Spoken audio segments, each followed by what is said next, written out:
Nashville, 3HL is on the air, 104.5 The Zone, out and about today, broadcasting live, and we're very proud to be able to do this again this year at Pine Creek Golf Course. It is the 6th annual Tunnel to Towers Golf Tournament. Buddy Allan Carpet One, our friends Zach, Jenna, and Judson Allen, very involved with this amazing organization. And we're just honored to be here. We'll tell you the story throughout the course of today's show about what's going on. But Tunnel to Towers, doing great work. And you can check them out. T2T.org is how you get them. And you need to do it. Buddy Allan Carpet One, locally owned and operated by the Allen family. Zach, Jenna, and Judson Allen, very proud sponsor of the Tunnel to Towers Foundation. And over the last 6 years, they've raised close to $200,000 for this amazing foundation. The mission statement for these guys, the mission of the Tunnel to Towers Foundation is to honor the sacrifice of firefighter Stephen Siller, who laid down his life to save others on September 11, 2001. They also honor our military and first responders who continue to make the supreme sacrifice of life and limb for our country. So, Stephen, on that morning, was set to go play golf with his brothers, and he's one of seven. He had seven. He was one of 7 children. He was going to go play golf with 3 of his brothers. Plane goes into the World Trade Center. He's a firefighter in New York. So he calls his mom. He says, "Can you tell my brothers I'll catch up with them later?" He circles back, goes back to his fire department. He had worked all night. He worked overnight, and everybody was gone. So he got his gear, got in his truck, and went through he was going to go through the Brooklyn Tunnel, but they had it blocked off. So he just dropped his truck, grabbed his gear, which weighed 60-plus pounds, and ran the length of the tunnel, which is 1.7 miles, to go do what he could to help. And it's a tremendous organization. We'll talk more about it as we go through. But again, T2T.org to find out more about what these guys do. And again, we're just honored and blessed to be here. Again, Brent Doherty, Don Davenport is here. Hi, guys. So I see Dawn pull in the parking lot. She rolls down her window. She says, "We inside or outside?" And I said, "Well, we're inside the clubhouse." In my head thinking, it's 90 degrees. And so I am currently in protest with my sunglasses on inside. So she gives me like this scowl look. I mean, I don't think she meant to. It just kind of, this is what happens sometimes with Babs. And she goes and parks her car. So she comes inside and she's like, "Kirby, it's a beautiful day. Why are we not outside?" Why are we not outside? We're at a golf tournament. And Kirby's like, "After about 5 minutes, you would not be dealing well with the heat." And I said, "No, that's not true. If Becky or Amanda or Tanya or whoever sold a remote on the surface of the sun, Don Davenport would be very happy." Right there, live and direct, huh?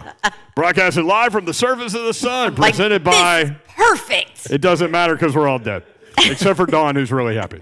Why are we towards the center of the sun? Why are we closer to the edge? I like how hot it is. I like the heat. I'm like, it's 90 degrees, but it's a beautiful, pleasant 90 degrees. Hello, we're just coming out of miserable winter. Don't you just want to sit and bake? Don't you want to sit in your own sweat? That's what I want to do. No. Miserable winter. We're in Nashville, Tennessee. No. It was miserable. Oh, my goodness. Oh, don't you even act like it wasn't. Babsy. Dark at 3 o'clock in the afternoon. Well, I mean, cold. The dog whole was different thing. Yeah. Yeah, there he is. He's Ron Slay. What's happening, people? I'm in the building. I'm in the building. Yeah. I'm in the building. I'm in the building. In the building. I'm in the building. Not outside of the building. Nobody wants to be outside right now. We are safe, Babsy. We're in safe. See, what you have to worry about, Babsy, is being outside in that degree heat and me just falling on out. Yeah. Then what we gonna do? Just sit there. Babs is Y'all like- gonna You look gotta at drink me. a lot of water. Babs is like, "Oh, Stay these hydrated. flames Who just does that? tickle your skin like a puppy's kisses." Yeah. Exactly. Yeah. That is so dumb. That's- Word thank for you. word, right there. No. Like I can't do it. It's been a poetic week for me. I don't know what's going on. You're on your game. Yeah, we got a lot going on today. The NFL schedule leaks are happening. We'll roll through some of that. It is NFL schedule release day. Titans radio coverage with analysis from Mike Heath and Coach Mack begins at 7 p.m. So how many primetime games will the Titans have? I think the over-under number now that I've thought about it, should be 3.5. I still go over. Still going to 4. Mm-hmm. I'm right there with her. The Titans themselves put out a poll. How many primetime games do you think the Titans will have? 1, 2, 3, or 4? Well, they know. So it's not more than 4. It might be 4, though. I think it's 4. So you're thinking maybe it's in between there. The Titans went high. Thinking like 2, huh? Yeah. Now you're going to overanalyze the That's- Tennessee Titans that's what social some- media poll. Here we go. I mean, Because if they would have Listen. put 4+, then it probably would have been maybe 5. I ran into Nate Bain this week, and he does the Titans social media, and he looked like he was up to something to me. Well, you know that this has turned into a big He thing. looked like he was up to something. It's turned into a monster thing. I mean, do you remember the Game of Thrones? Who was that? Was that the Saints or the Falcons? The Game of Thrones schedule release video? Everybody's shaking their heads in the pro shop. I So you never guys watched remember. You didn't? Never watched I mean, Game it of was awesome. Yes. When you mentioned Game of It was- Thrones, I just picture Khaleesi walking out of the house that's on fire. Yeah. Let it burn. She might not have had any clothes on. Yeah. I should have watched. That's, yeah. I mean, if you're I got into that at the very end. I watched so. Game of Zones. Anyway, hilarious. so it's a thing. All the social media teams. I mean, who do you think? Obviously, we're going to say that the Titans will be the best, right? But I feel like it's turned into a competition between all the teams of who's going to have the best social media schedule release video. I'll at bet this Nate point. Bain is just sitting there right now, just rubbing his hands back together like he's trying to start a fire. Yeah, I think 2 years ago the Titans did one with some of like our stars that are in our city announcing the games. That was pretty cool. So we'll see. We will see. I will just real quick. I do want to call out Buck though because I didn't. I mean, why not? I love when you I do this. love today's day and age on the zone where all the shows call each other out all day. Yeah. I got somebody I want to call out too when she's finished. I heard Well- Dawn got called out on the J. Martin Ramon show. This I morning. heard that I gotta bleep you, Aaron Rodgers. From Ramon. And then Look at that. I heard one of your teammates might have called in. That's probably true. I actually heard him call in. Yeah, so that's very true. no, Shaquille the Sunflower. the deal with Buck though has to do with or Mr. Enthusiastic. The deal with Buck has to do A lot of characters out here. with a lot of characters. forgot rough out lot of multiple personalities out here. The deal with Buck has to do with the schedule release Okay. part of it, to where, first of all, I have an issue with Buck in college football anyway, because he's like, who cares? Blah blah blah. I'm like, you can't care about the NFL and not care at all about college College, football, yeah. because guess what? That is your feeder program into the NFL. He's just following but that's in different. the curmudgeon footsteps of PK. Oh, okay. Well, here. That's so Same dumb. Okay, it is dumb. And here's his other curmudgeon dumbness was he was like, I don't care about the schedule release. I don't care that they make it a big deal. I don't care. Well, here's why it's really important, because your schedule can help or hurt to make or break your team. And I get he's not a fan. He covers the team and he goes well out of his way to make sure that he proves that and shows that. I understand that. But the team that you cover is very in tune to the schedule release and the schedule and what's going on and why it's important. And I understand that he's saying, well, you don't know what these teams are going to be at this point, and you don't. Right. Because just what Blaine went off on for, an hour today was the rankings that are based on last year's team, which make absolutely no sense because this Not is the a same team. completely Yeah. different team. All of these Get 'em, teams are Babsy. different in some way, shape, or form. So you can't take whatever the roster looked like last year and say, oh, okay, well, here's your strength of schedule. Right, but I like how Blaine did it. Blaine looked at the schedule and then all he did was look at the quarterbacks they're going to have to face. Which is probably a pretty accurate way to do it. Yes. That would make sense. Yeah. Because he said that's what he said when the schedule would come out, that's what I would look at. It's like, what quarterbacks are we going to face? Well, he's then you also go a from corner, so Yeah, it makes sense. Safety. Yeah. like I'm pretty sure offensive linemen's not looking at the schedule at what quarter, They looking to see if it's Aaron Donald that's going to be lined up against Right. some stuff. Taylor Yeah. the one's probably Yeah. looking to see when we play the Raiders. Why? Because Raider. Cam? Yeah. Well, Chandler, I mean. Chandler, yeah. Yeah. Oh, He should I want was some like, get back. remind me. Okay, yeah, I know he wants some get back from yes, them. different yeah. team. Yeah. So anyway, that I just wanted to call out anybody that's like, oh, who cares about schedule release? It's a big deal. It's a really big deal. Yeah. And Coach Mack pointed it out because you're looking at who has a bye before you play them, who has the bye after, who has a short work week that you get. Where are your AFC South games? And that's going to be crucial. I mean, it's always crucial, but we've said it. The easiest way to the postseason is win your division, and then you don't have to worry about it, Take right? care of everything. Take care of the AFC South, and you're good. I told Slay before the show in the parking lot, I said, to me, man, just tell me when the bye week is, when do they play the Colts, which primetime games do they have? Mm-hmm. I mean, as a fan, I think you want the primetime games, right? So that you can plan around it. Yeah. Right. So evidently, But I just hate this take that who cares? evidently, Yeah. what we know is Titans will host the Giants in week 1, Titans at Bills in week 2, Monday Night Football, apparently. So we know the Bills. Yeah, we know one primetime. Yep. Yep, and What's they'll going get a on? Thursday game, so there's 2. Well, Yeah. Yes.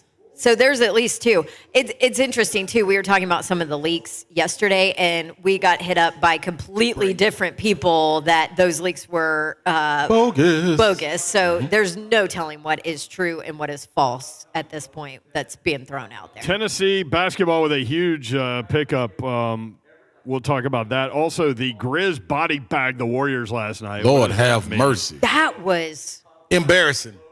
I thought I was going to say impressive. Well, on both. Yeah. I'm just, yeah. It was impressive. Great and awful. Yeah. You're right. Yeah. It's impressive. You're right. You're right. It was very impressive. And at the same time, as a basketball player, that's embarrassing. And I ain't talking about for the team. Anybody to get done like that in the playoffs. Literally, yesterday I said, you want to be either spectacularly good or bad. And that's what we saw. It was full-fledged of it. Both of them.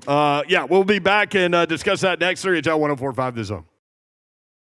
Hi, I'm Ryan Kelly.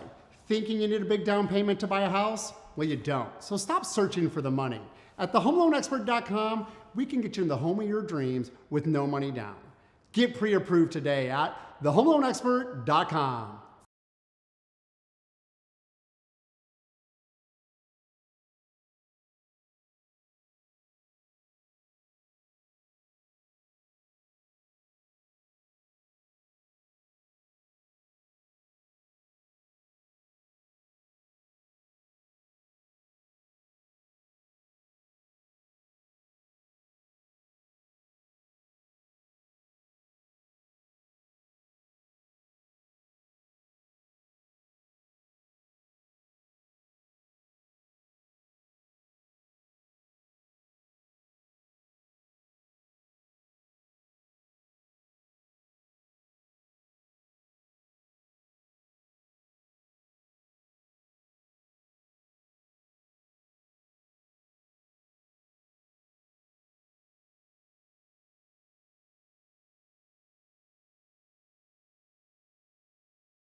at First Horizon Park. First Doro. strike. First strike, Slay. First strike. That's your second strike. Look, I even have it written down. First strike next Wednesday. Well, you got to read what you got on there, man. Come on, Ron Burgundy. When I write things down, I memorize it. Clearly not well. Ron Burgundy, that's definitely true. I read what's in front of me. Yeah, Ron Slade throwing out the first strike next Wednesday at First Horizon Park. You need to be there. Hey. We'll be doing the show there. Let's go, baby. Plenty of energy. Sounds are taking some passive-aggressive shots at one Ron Slade on Twitter. I saw a little GIF of 50 Cent throwing it, I don't know what, like at a 45-degree angle. He did toward that home purposely. plate. I'm going to say he did that on purpose. He threw it like if I home don't plate think it is was on purpose. if home plate is 12 o'clock, he threw it about 8 a.m. Yeah. Maybe 8:42. Yeah. Look right, like all it's- that together. Look like his elbow popped completely out of socket You know or what I'm something. saying? So they wrote Slay or 50. Who you got? And see, this is the thing, man. Let me tell you something about an athlete of my caliber. This is all welcomed. You know, this don't do nothing but make you rise up to the occasion. You understand? Like, it's a lot of people out there with the pressure put on you. You know, you're going to dwindle. You're going to be like that little rose that don't never get watered in the front yard. Yeah, It's like, gonna, oh, I you know don't what I'm want any saying? pressure. Like, I where's don't the want any rain? It's like Babs. I'm like Babs. I want to be outside. Where the light? Give me the light. Shine down all the pressure and the light on me so I can bloom.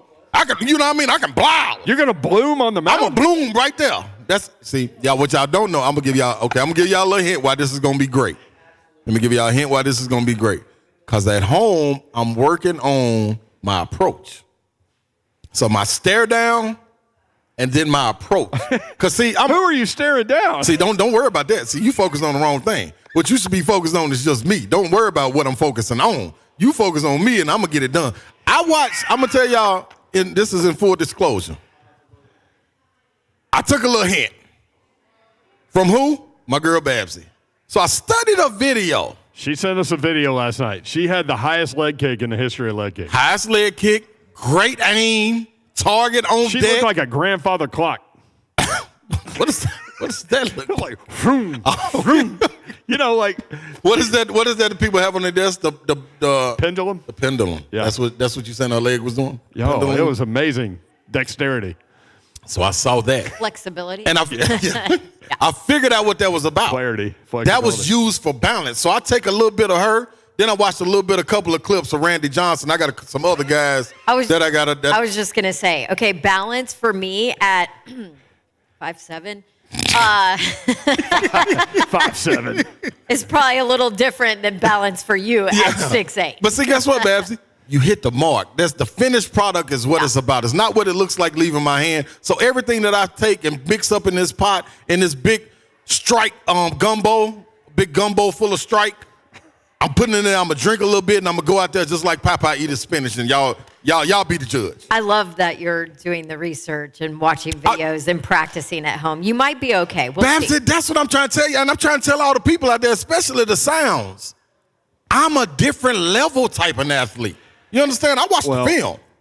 This has also allowed him to shift his focus from running a sub-5 flat 40. Right, because he can't do. I mean, let's be honest. He's not that kind of an athlete. No, let me tell you what this is. This is the build up to. Yeah, you're right, Hunk. That wasn't number shots right there. But this is the build up to this. This is to let you know. Oh man, look at this dude. He just get out there, ain't never pitched a game in his life, throwing 70-mile-per-hour strikes. Got to give him props. So now when we get to the 5-0, the 5.0, gonna be like, oh man, he got that, man. You're like way past your deadline for running the 40. You were supposed to run it over a month and a half ago. See, Babs is so concerned with time out here and when things get done. That was a part of your but sell. sometimes you can't listen to everything I say, Babs. You just got to focus on where I'm going. Don't listen to what I'm saying to get there. Listen to me when I get there. That's what I want you to do. So, people, the 5.0 is coming. You be ready and just know I'll be there at the finish line. All right. We might have to put Whitney Slay in Houston. sales. Yeah. Here's the second shot that the Slay. Let me go back to this. I'm on this man's mind. I can't get off his mind. And that's the whole thing. That's it. That's what you do. Also tweeted, is Slay going to throw from the top of the mound? A source told us he was going to throw from in front of the bump. I see. My co-host wouldn't even. My teammates, not my co-host, because this ain't no workplace we in. My teammates, this a team. This a real game we playing. My teammates wouldn't let me go out there and do nothing like that. No. Why would they do that? We'll push you up to the my top. worry was that the Sounds wouldn't let you pitch from there. But it's on their social media, so they have to. And guess what, Babs? It ain't about what they gonna let me do. Well, okay, It's what I'm gonna do. You know what I'm saying?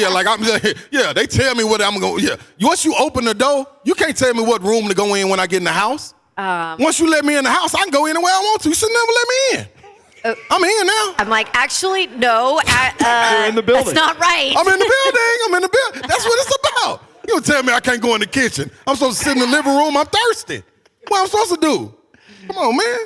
Go back outside, get something out the water fountain? House guest of the year right there. You invite me, it's Are fine. you going to tell me I can't go in your jacuzzi bathroom in your bedroom? What do you mean I can't use your master bathroom? Why'd you put it in there? That's what I'm trying to. You invited me in and you showed me you got it in there. Come on, Slade. Don't put two things in Lord the same help spot. me. Come on. And not expect them to match up. You looking for me, just holler my name. I'll pop up anywhere. Low key, the best part of that whole rant was you want me to go outside and use the water fountain? You know what I mean? I know, right? Like, what does that mean? No, man, come on, man. You got some cold stuff in the fridge. All right, NFL schedule leaks. One thing we know, Chiefs at Tampa week 4. I'm looking forward to that, no question. Brady and Mahomes. Brady is 3-2 against Patrick Mahomes. And this is the beautiful thing that the NFL does, whether you think this is a big deal or not. Once that schedule comes out at 7 o'clock, I want to hear Mike Keith and Coach Mack break it down. Yes. Where's the bye week? Who has a bye week before they play the Titans? Who do they play after the Thursday game? How are they affected with the short week? Who are they playing now? Like all of these things Like, at that point become important. Right. Are your divisional opponents early in the schedule? Are they late? Are they close to each other? I mean, was it last year that they were done With the Colts with early. the Colts early? Yeah. They won't do that again. I wouldn't think. Well, who knows? Could you imagine having to put together a 17-game schedule No. It makes my head hurt. for 32 teams? Oh, I wonder gosh. at what point do they start doing this? Man. What? With all the TV games and the Thursday and the Saturday and the Sunday. How many people are in that room putting it together? So There better be just like one, like Babs. That's it. yeah. Just let That's it a happen. lot to Yeah, take you in. can't have too many hands in the cookie jar doing Too many voices. Right. You can't have too many people in the house. Right. Not when you got me in there. So the only guaranteed, the only legit released Titans games that are out there right now, not any of these leaks, are the Monday Night Football week 2, right? And then is week Titans 1 at against Buffalo. the Giants? Is that an official release? I feel better about that one than we quickly debunked the Eagles. Christmas Day. the other stuff yesterday at the end of the show, but it looks like the Titans are going to host the Giants in week 1. Okay. So that's all right. we'll see. Other Titans news. Titans, I like that start. Yeah, that's me you like too. that start? Yeah. Yeah. I do Get them too. early. I like that. It's a nice So test what you're for our saying defense. is the Titans are going to pound the Giants to start the season. Well, I don't know. Who the hell is going to catch balls from Ryan Tannehill right now? And who's going to block? It's all figured out, man. You got a rookie right tackle. You move Radens to left guard. Traylon Burks is going to be running the A.J. Brown route tree. But that's two blockers you just Bobby mentioned. Bill. Trees. The blockers. Well, the other three are still there. Who? Besides Ben Jones and Lawan. No, he's talking about the offensive line. Offensive line is I what I'm know. talking about. But Nate is right guard.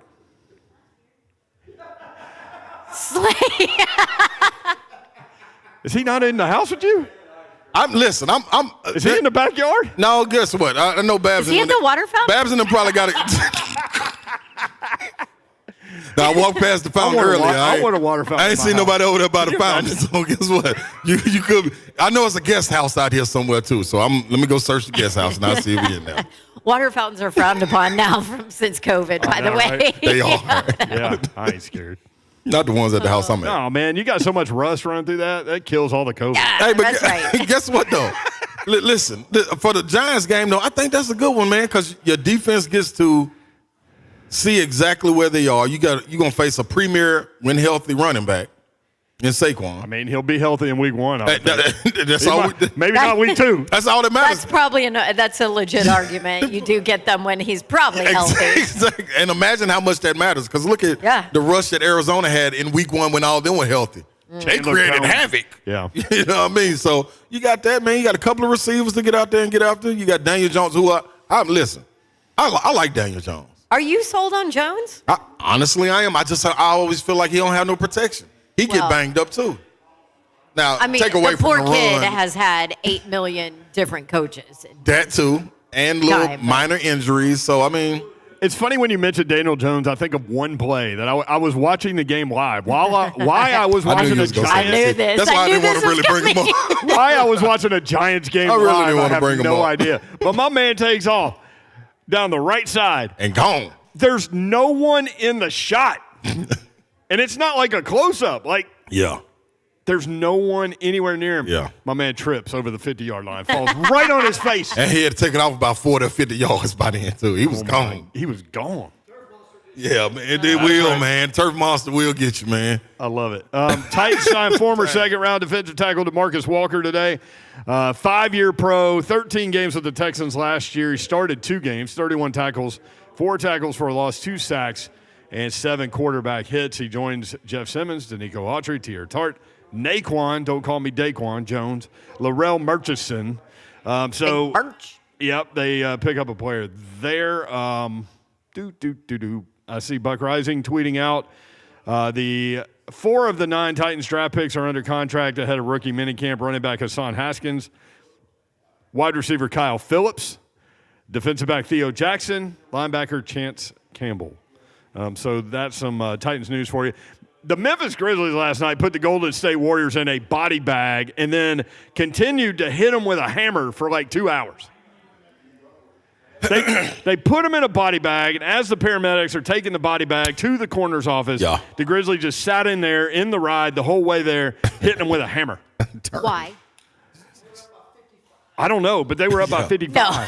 Why so Why violent? so violent? Why would he hit him with the Laughing. hammer? But Spot the lie. It ain't one.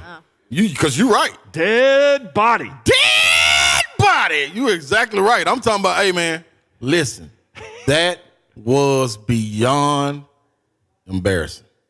or beyond impressive to do it without your guy. So I got a problem with all of this, though. Okay. Hit Now, me. my problem is with this, that the fans of the Memphis Grizzlies, and I love what the Memphis Grizzlies are doing, but let me tell you something about having a superstar. One, you don't wind up number 2 in the West without having this superstar, who would have been an MVP race if we heard from Brevin Knight that he missed too many games. I think it was two less games that was played. People saying that I told you the Grizzlies were better without Ja Morant. Grizzlies fans want to trade Ja? Is that where we are? I don't know. No, I don't know but if they there's just a lot of people that are saying, well, but look at how successful they Right. are when Ja doesn't play. right. And my argument immediately last night was, well, first of all, that is from the regular season where Exactly. they don't play defense. And, Agreed. I mean, Totally agree. where, there's 8 million games, and so nobody really cares about half of them. Very correct. So- for perspective, they were 20-5 without Ja in the regular Yep. season. Thank you. Yes. Yep. And I said this is a postseason, and it's a completely different animal because, they actually do play defense. But Correct. but then that performance last night shocked me. That was different. Why? One being they just got waxed the game before. So at some point, your pride, regardless, I don't care if you got a star or not, you're an NBA player. Your pride got to kick in too. And it is the playoffs, and you are going home. If it would have been. And you are at home. And you're at home. So you just got beat almost by 40 in San Francisco against the Warriors. When that happened, it went off immediately. With or without Ja, we coming to fight this game. The game was tight in the first quarter. Then they just started making everything. The fans got behind them, so the route was on. Once it got to about 30, the embarrassment should have kicked in and Golden State should have did something. But it didn't happen. When Payne hit his second three, I was like, because I think that little been the storyline guy. has gone unnoticed. That's been a guy. With him dealing with the injury. We've been saying it. And he looked a lot more fluid. He looked a lot in that more game. Early like too. Bane. Yeah. And then also you add in Jaren Jackson. He started hitting shots. So Dylan Brooks kept on shooting. He the only one couldn't make it. They probably would have won by 75 if he would have made his shots. But I am impressed with his confidence. Like, he's like shooting 12%. And my man, gets a contested three and Yeah. immediately jacks it up. Yeah. And I'm like, what are you doing? That's part of it. A lot of times in basketball, too, you have nights like this. You just don't have them in the playoffs when everybody is watching. So to think that you are better without a superstar like Ja is crazy to me. One, you don't have the attention. Two, you don't have anybody to go get a bucket when the bucket is needed down the stretch of a game. You have to have that because in the playoffs, things are minimized. You going right? Yes, I'm going right. Can you stop me from going right? No, because I'm a superstar. That's why I get paid the big bucks. Bane, you can be stopped. Brooks, you can be stopped. Ja cannot be stopped. Jackson, you can be stopped.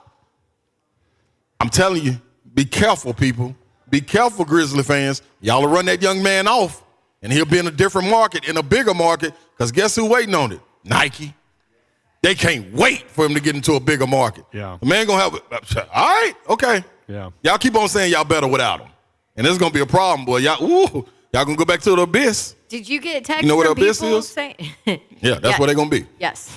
Right out there, you know the water Tennessee. fountain right outside the house where I passed? Yeah. That's where they're going to be. Trust me, fans in the state of Tennessee for a lot of teams know what the abyss is. Yeah, exactly. So you go inside the house, Ja's in there, and you're like, Oh. hey, man, did I just pass a bunch of Grizzlies fans in the abyss over there? Yep, they told me to come on in. And that's where they're going to be. So, Did man, you be have careful. people like text you and say, Yes. and Grizzlies are bad? Well, I had this conversation in my own house last night where I was like, tell me, you cannot. Please Seriously, don't. you can't say it. You can't Don't say buy that. that. Real quick, Travis on Twitter, and I want to make this point. The 30-point loss to Golden State was in Game 3, not Game 4. Right. That's what he said. Yep.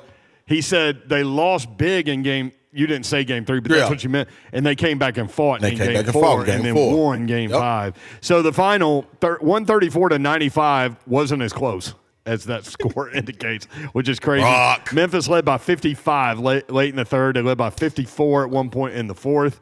No starter played more than 25 minutes. Clay's plus-minus was minus 45. Yeah. Bane's plus-minus was plus 46. Golden State leads 3-2, Game 6, Friday night at 9 o'clock on ESPN at Golden State. By the way, Grizz, second youngest team to reach round 2 in the last 25 years. Man, they got a really, really Either good way, team. this is a learning experience for them. Really good that team. they will use. They got a rare team, too. Because when you get a team in the professional ranks that are that young and are able to hang around each other all the time like they do, that leads to success on the floor, which you don't see in a lot of pro sports because people got families and kids and all this stuff. So And you're not going to see that team together next year either. I can guarantee you. Right. Well, with the Grizz, I think it's all but like 2 guys under contract. Like, it's a young team. It with is. a lot of extended And this was contracts. Josh's third Who year, so are the the- max is coming up soon. It's Jaren Jackson and Dylan Brooks, maybe. Yep, maybe so. And I know Josh should be the year after. Yeah. Like, okay. Bane just played this stuff into a huge bankroll. All right. Okay. We're going to see how good they are. Who's the guy that came in at the end? I forget his name, but he played like 9 minutes this year and made $9 million. I'm going to have to look it up. Oh, that's crazy. NBA money. I'm telling you, man, Totally different. you should have been in that league for years. That's right. But y'all be careful, man. Y'all keep watching it, though. It's going to be interesting seeing it going back to San Francisco. We'll see what's happening. We'll be right back, broadcasting live from Pine Creek Golf Course, the 6th annual Tunnel to Towers Golf Tournament. Check these guys out, t2t.org. See what they're up to. You can donate there as well. We'll talk more about what they're doing and how this all happened when we come back. 3HL 1045 The Zone. Buddy Allan Carpet in 20. Schedule is coming. Find Give me out yours. when the Titans will play A.J. Brown and the Eagles. Or where in the schedule will the 2 games against the Colts fall? Or even better, when will the Titans get revenge? 10 seconds. Burrow and the Bengals. Find out tonight at 7. I know you were wanting to get us out, but I was trying to find Titans out. Radio, 104.5 The Zone. Go. Buddy Allan Carpet 1, that's where.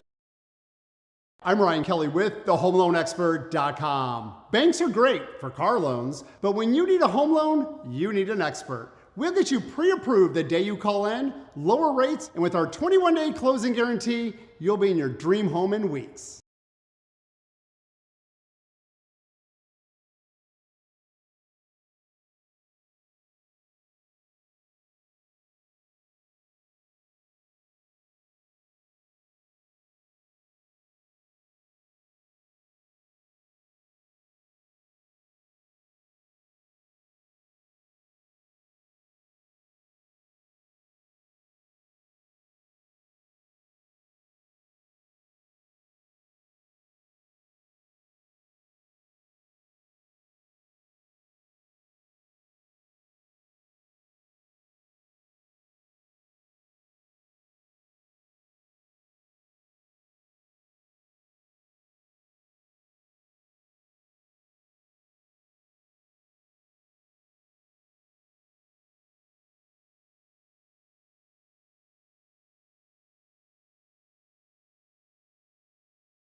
Jared Culver, he averaged 9 minutes per game this year. Made $9 million. I think that was 9 minutes well worth it. $1 million a minute. That's right.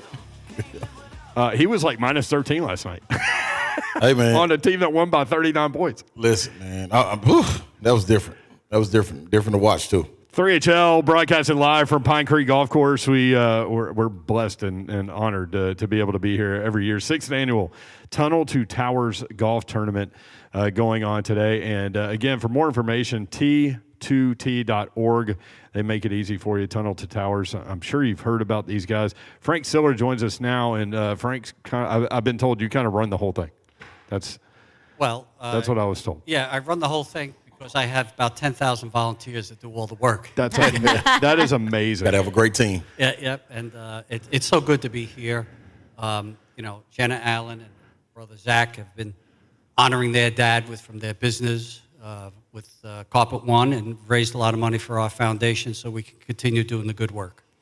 Well, we love it. I think obviously we need to start with the story. For those that don't know, Frank, how did this all come to be? And please let us know about your brother and everything that went on there. So on September 11, 2001, my brother Steve, a New York City firefighter, was just finished his night tour in Squad 1 in Brooklyn. And he was on his way home to play golf with myself, my brother George, and my brother Russ. The 4 brothers were going to play. We were so looking forward to it because who gets that opportunity? So, busy people.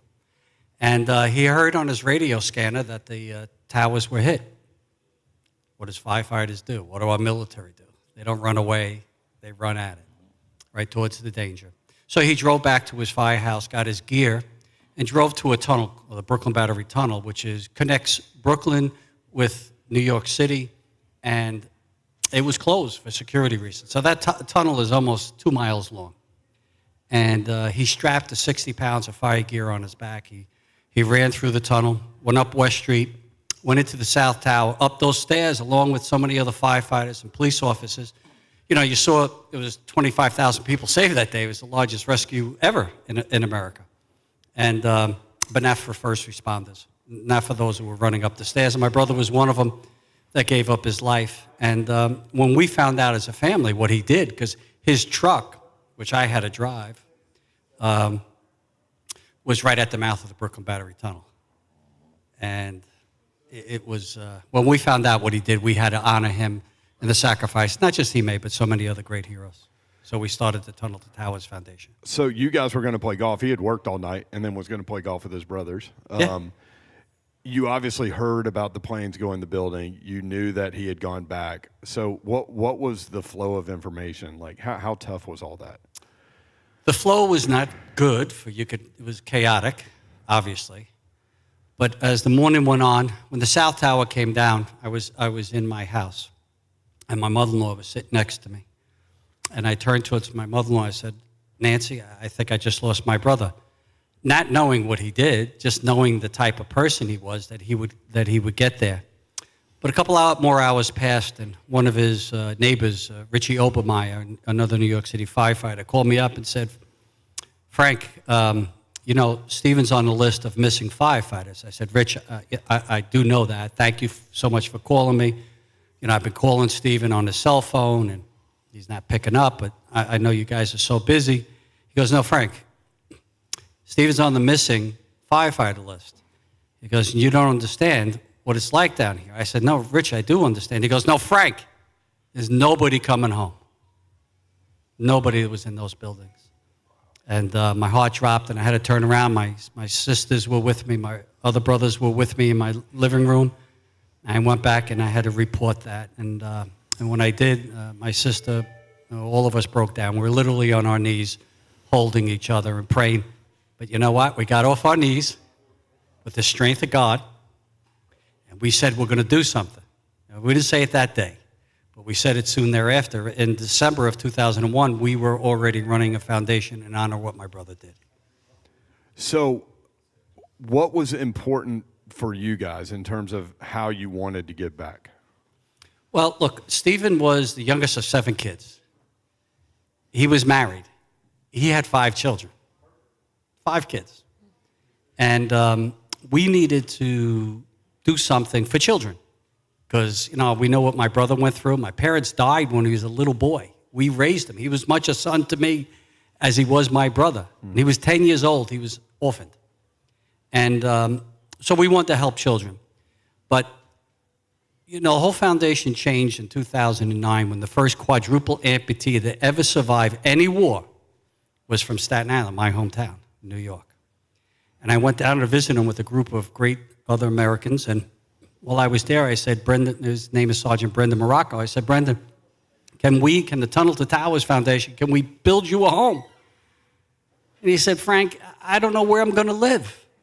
I mean, the guy's 4 limbs, lost both legs above the knees and both arms above the elbows. Think about that. He goes, I don't know where I'm going to live. They want to live around the hospitals because think of all the surgeries they have. And I said, Brendan, we'll build it for wherever you want.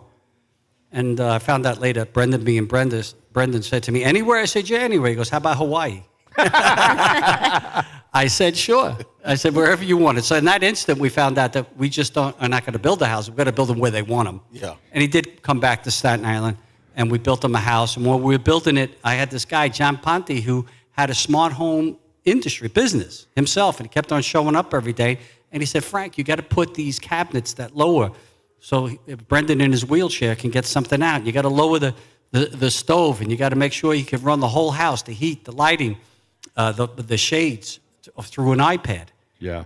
And so we built our first smart home, and when we saw that, we knew that we had to do many of them. And right now, this year alone, we're building 50 of them under construction. Oh, my goodness. Smart homes all across the country, either under construction or in the design stage. Just 50 this year alone. But I got to tell you, that's where we met Carpet One. Carpet One knew a firefighter, Teresa Fisher, who works for Carpet One, knew a firefighter and saw that we were doing this work and said, you know what, maybe we can get Carpet One involved. And Carpet One is involved in every single smart home that we build. Between them and Mohawk, who supplies the material, Carpet One installs them. And they have done every single house that we have built. And we do a lot more than what I just said, but that's the story of the smart homes. T2T.org is the website. People can get more information, learn more about your story, find ways to donate there, correct? Yeah. Look, this is what we ask Americans to do, because not everyone can throw a golf outing and raise $50,000 like we're doing here today, right? Like Zach Allen. Yeah, nobody can do it like Zach. Especially in a kilt while doing it. Right. Right. Not everybody could do that. But you know what every American should be able to do? Something. Yeah. And we ask everybody to donate $11 a month. And if we had a million people donating $11 a month, we can not only take care of every catastrophically injured service member, but we also deliver mortgage-free homes to Gold Star families. We also deliver mortgage-free homes to fallen first responders that die in the line of duty that leave young kids behind. Think of all the police officers and everything that are being shot every day, or firefighters fighting a fire, fall through there and give their lives. They leave families behind.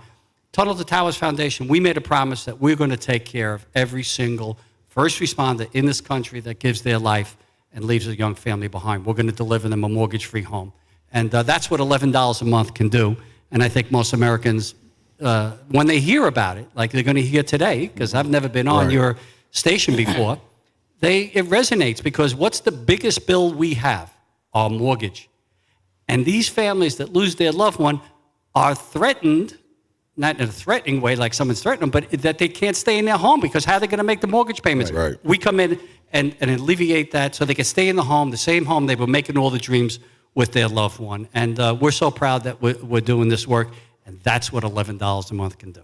T2T.org. You got an event coming up tomorrow at Wild Horse, and I know Don Davenport is interested in one of these bands for certain. Old Dominion is there. Serious. I mean, along with Lee Bryce, Daryl Worley, Brantley Gilbert. Like what a that's a great list. lineup. Yeah. And Old Dominion, if you've never seen them live, it is amazing. They're amazing. Well, I am so looking forward to it. And tomorrow night, we will be making an announcement of another new program that we're going to be doing. Oh, cool. And it's going to be the largest and most challenging endeavor that we've done yet. So stand by. We're here for a reason. And this is what I have found out, is that the people who love country music love our country. Yes. And that's why we came to Nashville to have this concert. Frank Siller, T2T.org. Go there. Now, Hey, I $11 a month. Pass this along real quick to one of the listeners. This story is giving me chills, my man. 9/11 is why I joined the Marines. I want to say thank you to your brother and you and your family for your sacrifice. So that's To the service people out there, without yep. question. And as you mentioned, and we talk about it all the time in the terms that you just said, is first responders are running into what everybody else is running out of, and that's God working. I agree. Thank you, Slade, for Appreciate your service. No doubt, bro. Appreciate it. And we'll be back again. T2T.org. Go there. Tunnel to Towers golf tournament going on at Pine Creek Golf Course. More 3HL next on 104.5 The Zone. Hi, I'm Ryan Kelly. Is it time for some updates around the house? Last year, our average client received over $52,000 with a simple cash-out refinance. Let's make those home remodeling projects a reality. Start now at thehomeloanexpert.com.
3HL 104.5 The Zone. What up, Nashville? Happy Thursday. Broadcasting live from Pine Creek Golf Course in beautiful Mount Juliet. It is a beautiful day, but we're inside. Gorgeous day. As well we should be. It is hot. But we got windows. It's hot in the Music City. At least we have some natural light. It's super pretty out I here. wish we had some natural light. No, that take you back right there. We don't need no natty light. We don't need none of that. Take me back to college. Yeah, exactly. Dave Matthews sang about that. Natty light? Well, it was called satellite, but we used to always say natural I'm like, no, we light. didn't. What are you talking about? I don't know him, so I mean, You don't know Dave? I know He's from South him. Africa. I know Dave, but I don't know his music. We haven't hung out yet. Thanks. 6th annual Untitled Two Towers Golf Tournament. That's what's going on at Pine Creek Golf Course. And I hope you heard Frank's message prior to the break. Frank Siller, you need to go to T2T. The T and the T are both letters. People were asking me on Twitter. It's not like T, like TEA. It's just the letter T, the number 2, the letter T.org. Yes. Really easy. And we tweeted it out. So at 3HL 104.5. Schedule release day in the NFL. Again, I think looks like Titans are playing the Giants at home to start the season. Definitely at Buffalo in week 2 on Monday Night Football. Doubleheader, so the early game. That's like a 6:15 kick here. Yeah. Or wait, it's in Buffalo, but that's like a But here, it's 6. Central Time, 6:15. Yeah. Right, and then the other game is A.J. Brown playing for the Eagles. AJ. What's the over-under number of games A.J. Brown plays this year? I'll give him 10 and a 12. half? 12. I was going to say 12. I would go 12. So you'd go over my number? Yeah. Maybe. I'm going to go. Yeah. Now that you give it a little more thought? I think it'll probably be between 10 and 12. Yeah. Because he's going to want to do everything he can to prove that he's worth that contract. Yeah, we're going to Listen, fight. man, Yep. I love A.J., but these little escapades he gets on Twitter where he ends up deleting them, try doing that in the Philly market. Good night. Yeah. Well, They're going to come at you. he started going off with his random sentences again on Twitter a couple days ago, or yesterday, or the day before. Are they haikus? Yes, where you just don't know. You don't know what he's talking about. I Read don't know between what the he's lines. talking Who about. knows? Titans signed former second-round draft pick, defensive tackle DeMarcus Walker, adding to that defensive line. There you go, Ken. Those more bodies out there. Depth. Same thing we're looking for on the opposite side of the ball. 13 games with the Texans last year, started 31 tackles, 4 tackles for loss, 2 sacks. He had 10.5 sacks in Denver in 4 years in Denver. So That's what's up. productive player. So yeah, I mean, you need rotational guys. Got to have them. Got to have them. That's what I'm looking for from the offensive line. I'm gonna keep saying that. Yes. Tennessee basketball. We mentioned this earlier. Didn't get to it. 5-star forward Julian Phillips. We mentioned this. The other day that he was going to be making his announcement today. I heard that it was going to be Auburn. Honestly, committed to Tennessee over Auburn and the G League. Yeah. That's serious when you get a guy that chooses a school over the G League. That is. And then even There's a big bag of money somewhere. I mean, hey, I ain't saying you did. Allegedly. But I'm just saying. It was. No, that's actually right. It was a big bag of money waiting for them in the G League, without question. You know they were going to give him a bankroll. Probably not overseas elite, but elite, that league that's playing as well. So, oh, yeah. I mean, it's kudos to him. And that also tells you about the kid that this is probably a one and done, if that's your – oh, yeah. Yeah, you know what I'm saying? So in the I saw one mock draft that had him going 15th next year. Dude can stroke it. So this is the 4th McDonald's All-American in the last 4 years for Rick Barnes in Tennessee. In the history of the Tennessee basketball program, they've had 10. Yeah. 10 total, 4 in the last 4 years. So 6'8", 200, a lot like Slay. Yeah, it's a lot like Slay his sophomore year of high school. What? Nah. You know what I mean? Like, just being honest. I here. went to the doctor the other day for like the annual checkup thing, and he was like, yeah, man, you got to drop some LBs. I'm like, thanks, doc. I know. That's good. Before I even came in here. I got my checkup. I said, but let me ask you something. What is the ideal weight for me? And he was like, well, like 6'1", 170. I'm like, what? 170? What do you want you to get out here and do? What are you? Yeah, cross-country runner? I hadn't been 170 since like 7th grade. I can't even spell 170. That's so far away. What? Get 170? their numbers, Slay. Man, no, man. Numbers, like, Forget that. well, numbers can be spelled out there. Yeah, Huh? huh? All right, so back to Julian Phillips. He's 6'8", 200. Number 12 overall player in the country. number 2 forward in the country. And you told me in the parking lot, you hear he can stroke it. Yeah, without question. You peeped him at the McDonald's games, and I know some guys that went to. Some of my reps went to the McDonald's game, so got some pretty good feedback, and I trust their eye. We'll play well with Josiah and Vescovy coming back on that wing on the perimeter, so Josiah doesn't have to move anything from last year as far as trying to go play the 2 and balance things out. He can stay right there in that 3-4 slot and anchor things, especially with Huntley Hatfield leaving. So the front court needs to be strengthened, and you find that by not having to take Josiah Jordan-James away and put him on the perimeter. I mean, he went everywhere from the 1 to the 4. Yeah. I mean, and that's great. Not a lot of people. Not enough people talk about the development that he put out there in terms of production and all of the things that he had to do for that group. Yeah. So hey, basketball season be here before you know it. Hey, I'm patient, man. I am patient. You know, it's always good to know you got an SEC tournament championship in the back pocket. What, Babs? Ain't no second place or anything. What? I'm talking about a championship. What's up? I didn't say anything. Yeah. All right. SEC tournament championship. Yes. You get a ring. Yeah. Okay. What's up? What's up, Babs? No, I'm not saying anything. Are you saying that because y'all were the SEC regular season champs or something? Is that what? I'm just saying there's 2 champions. Bless you, BB. I'm just pointing it out. Thank you. Speaking of Auburn, the You Patriots, can't leave the word tournament out. And I didn't. You did the Can't second leave regular time. season out. What's more impressive? Regular season. Regular season. Yeah. But When you were a player, would that have been the more impressive thing to do? That's the one I got. Yeah. So, of course, I'm saying. of course he's going to say that. But I do think it's more difficult for a tournament, though. I mean, Tennessee hadn't won one since 1979. So I knew right, you so didn't have clearly one of it's those. difficult, yeah. But what's more important to be playing? What time is more important to be playing your best ball That's right correct. then? Tournament, Yep, hitting on that's all right. cylinders, Very heading much, into yeah. March. And it got both those teams nowhere. Correct. Yeah. Well, not much anyway. Speaking of Auburn, the Patriots pretty traded right. backup quarterback Jarrett Stidham to Las Vegas. New England Stidham. also sending a 7th-round pick. The Raiders will give up a 6th-round pick. Reunited, Peaches and Herb, Feels with so good. Josh McDaniels, That's good for him. Jarrett Stidham. Other Raider backup quarterbacks behind Derek Carr. Nick Mullins from Mississippi State. Mississippi State. Oh, yeah. okay. Yeah, I do remember him. And Garrett Gilbert, who I thought was a comedian that Memphis? passed away. Oh, they just Where? released him. Never mind. Gilbert Oh, they just released him. He's Doesn't matter. gone. He gone. Yeah, so he is kind of deceased. Gilbert Released. Gottfried. Yeah, okay. Released, I meant released. Released, deceased. Yeah. He's right. deceased from the Raiders roster. Roster, yeah. Yeah. There you go. That's what I meant. And Gilbert Stidham- Gottfried, rest in peace. Hey, by the way, remember Stidham was the quarterback that didn't sound like him, but the quarterback that beat out Malik Willis. Was Why, it? and why he transferred back in the day, right? There we go.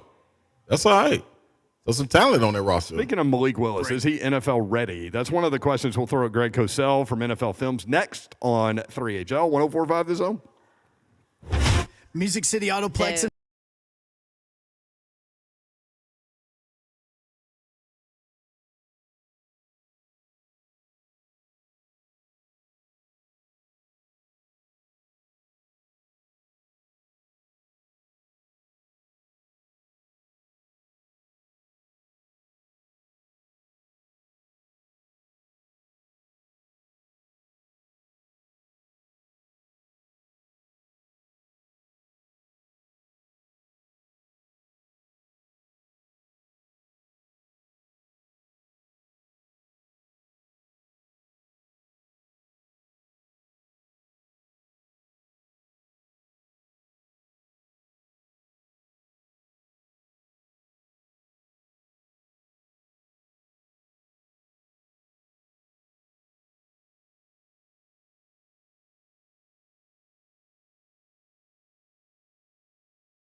3HL 104.5 The Zone. Brent Doherty, Don Davenport, Ron Slay, and it's time to talk with our great friend Greg Cosell from NFL Films, providing a little 3HL NFL film session today, as he does every Thursday. Greg, how are you, man? What's going on? What's up, Greg? Brent, hey, Ron, was that you throwing out a first pitch? No, Greg, that's me. That's Greg. That's the correction. That's me throwing out the first strike. Ah, okay. It's next Wednesday, Greg, so we'll let you know how it goes on Thursday. Oh, okay. We'll get the film to you, Greg. Let you break that down for me. Well, I hope it's worthy of my perusal. Me too. Well, that might be the most pressure that has been thrown at That's you, right. actually. And I know the athlete that Greg is, so and I know he loves sports, so I know. He's going to evaluate the tape. Well, This is very I true. did play baseball, so I just, Oh, yes. I know it.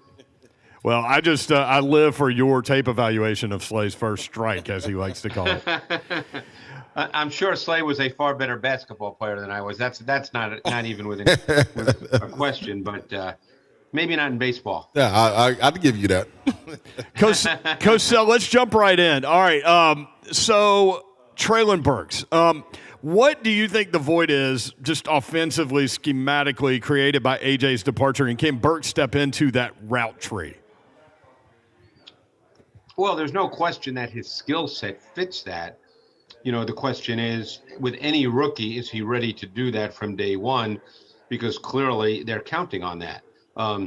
They obviously decided they did not want to pay A.J. Brown what that number was, and that they were going to make a trade. And then they just drafted Burks as the replacement. Burks' skill set and traits fit that exactly, almost to a T. But you never know with a rookie. You hope. And he obviously performed at a high level in the toughest football conference in the country. So you're probably lining him up as the starter, as your ex from day one, and it's his job unless he can't perform. So watching his film at Arkansas, did you see some similarities with what A.J. Brown was asked to do? You can't compare the player because he hasn't played a snap in the NFL, obviously, but I'm just curious to that part of it. Well, he ran a ton of slant routes, both from the outside and in the slot. Yes. And we know that that's a significant part of what the Titans do, because they do that sort of quick play action, what I call bang play action. People listening, I'm sure, can visualize A.J. Brown catching all those in-breakers and then running after the catch. That's what Burks did exceptionally well at Arkansas. He's done those specific things. So that's the plan. The plan is that he is going to step right in and do that. There is a physical presence to Burks, just like there was to A.J. Brown. He's a size and strength receiver, and that's what A.J. Brown is. Real quick, talking about route trees and things like that, Bobby Trees on the other side, what kinds of things does he do well? Because the reason why I ask that is when the Titans signed Julio Jones, you told us he's an in-breaking route guy now, which was also what A.J. was. I'm curious what Bobby Trees is. I assume you're talking about Robert Woods? Yes. Oh, sorry, Cosell. we have a That's his nickname. We have a nickname relationship with Robert Woods now. Oh, okay. Robert Woods is, in some ways, he's similar. He's a very physical receiver. He's a very good route runner, very detailed, very nuanced, works between the numbers exceptionally well. Not truly a vertical receiver. Never really has been in his career. He played in an offense in which he was often, not 100%, nothing's 100%, but he was often in what we call tighter splits, more reduced splits, meaning he was closer to the formation as opposed to being split out wide. So that's the kind of receiver he is. He's probably not going to be any different than that at this point in his career. What you kind of did on Robert Woods with Traylon Burks, I feel like everybody that we have on talking about him from his Arkansas days, it's, they did a whole bunch with him. They did a lot with him. They moved him around. They did, what? They did. Yes. So kind of break that down, make it more simplistic for people as far as capability in doing a lot with him. Well, what you often see, Dawn, in college football, as you well know because you do games, is you often see receivers line up in one place all the time because that's the nature of a lot of college offenses. And then when those receivers get to the NFL, they have to learn how to play essentially 3 positions, and that takes time. Sometimes it works, sometimes it doesn't work. And there's talented receivers. I can think of one right off the top of my head, Dante Moncrief, who was very gifted and very talented and ended up hanging around the league for a number of years, but never really became as good as his talent would have suggested. Burks in the Arkansas offense, they moved him around. He lined up in multiple places, outside, in the slot, in the backfield, which is why in terms of deployment, and that's the key word, deployment, you think of the Deebo Samuels or the Cordero Pattersons. It doesn't mean he's Deebo Samuel as we speak today. Maybe he will be. You don't know that. He certainly is big enough, but he can be used in a similar fashion. He's done those things. It won't be new to him. Perfect. Yes. That's exactly what I wanted. Thank you, Cosell. That's exactly what you wanted. Did I pass the test? Yes. Can I put down my number 2 pencil? Yes.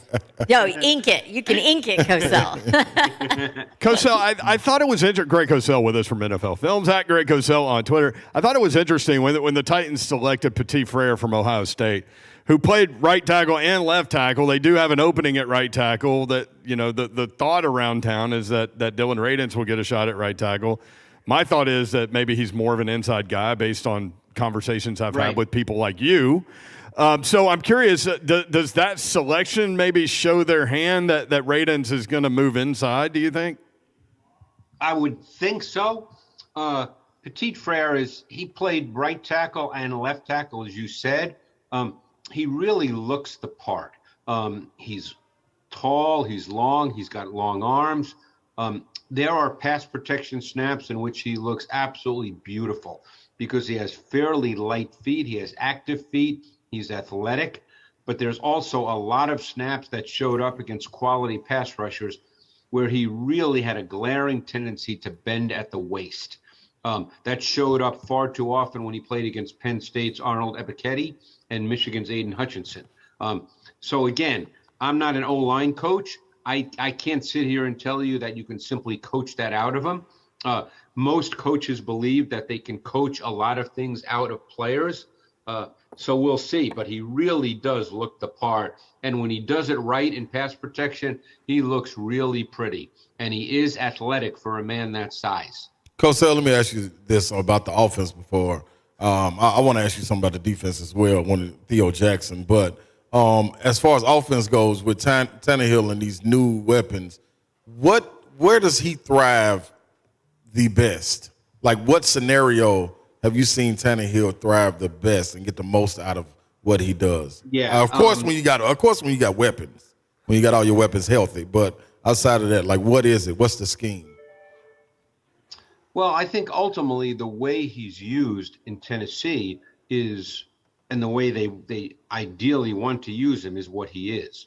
I think when he was in Miami, they tried to do a little more with him, and they found out that he really wasn't that guy. I think what he is he's a piece.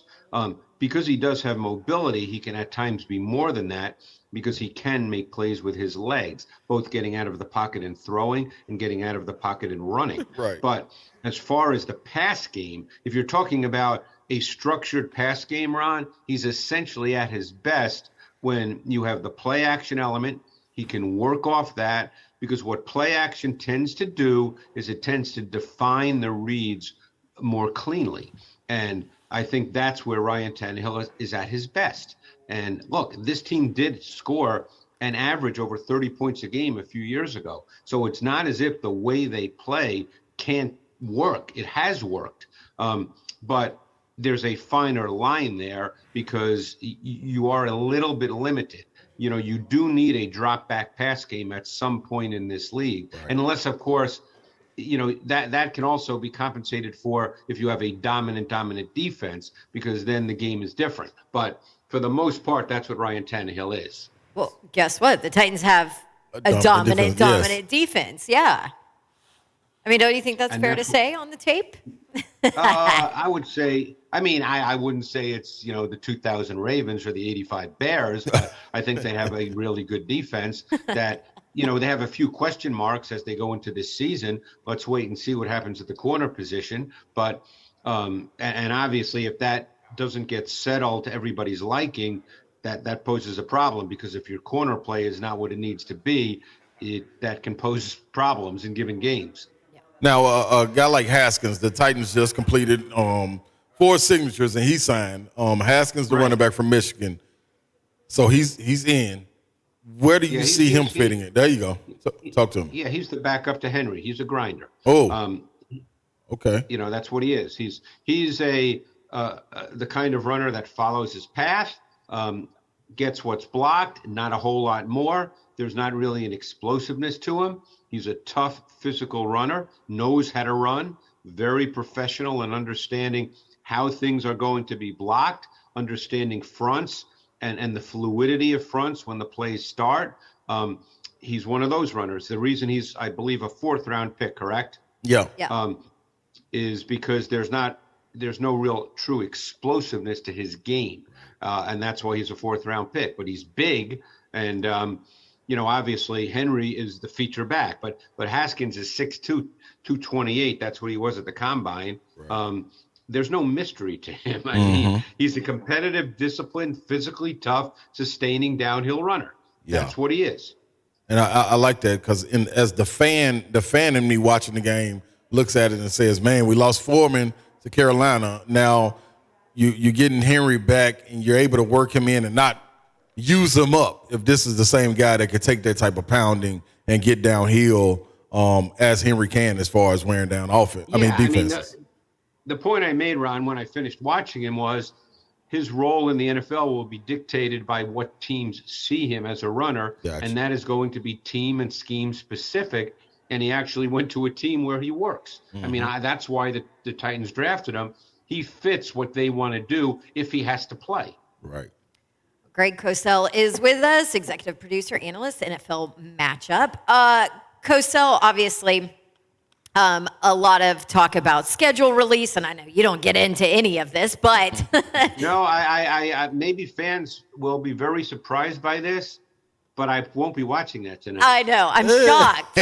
I'm really shocked here. But drop the bomb on us. We obviously like to talk a whole lot about it, and nothing has really come out except for we know a Monday Night Football matchup again with the Titans and the Bills, and that should be fun. But that's week 2, right? They're having a week 2 doubleheader on Monday night. Doubleheader, this one at the Bills. And I think that's exciting because of what the Bills have pieced together and the moves that they've made.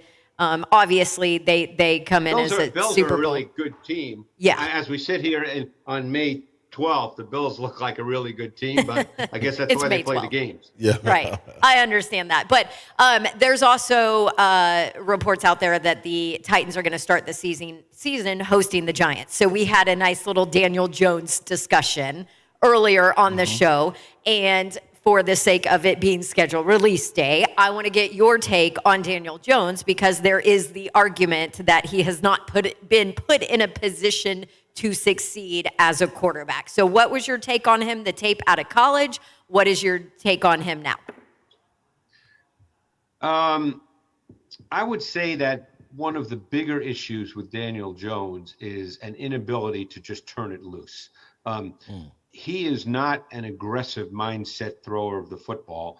And if you are not that in the NFL, then you're not going to be able to be successful, because you're not going to get a lot of easy layup throws in the NFL.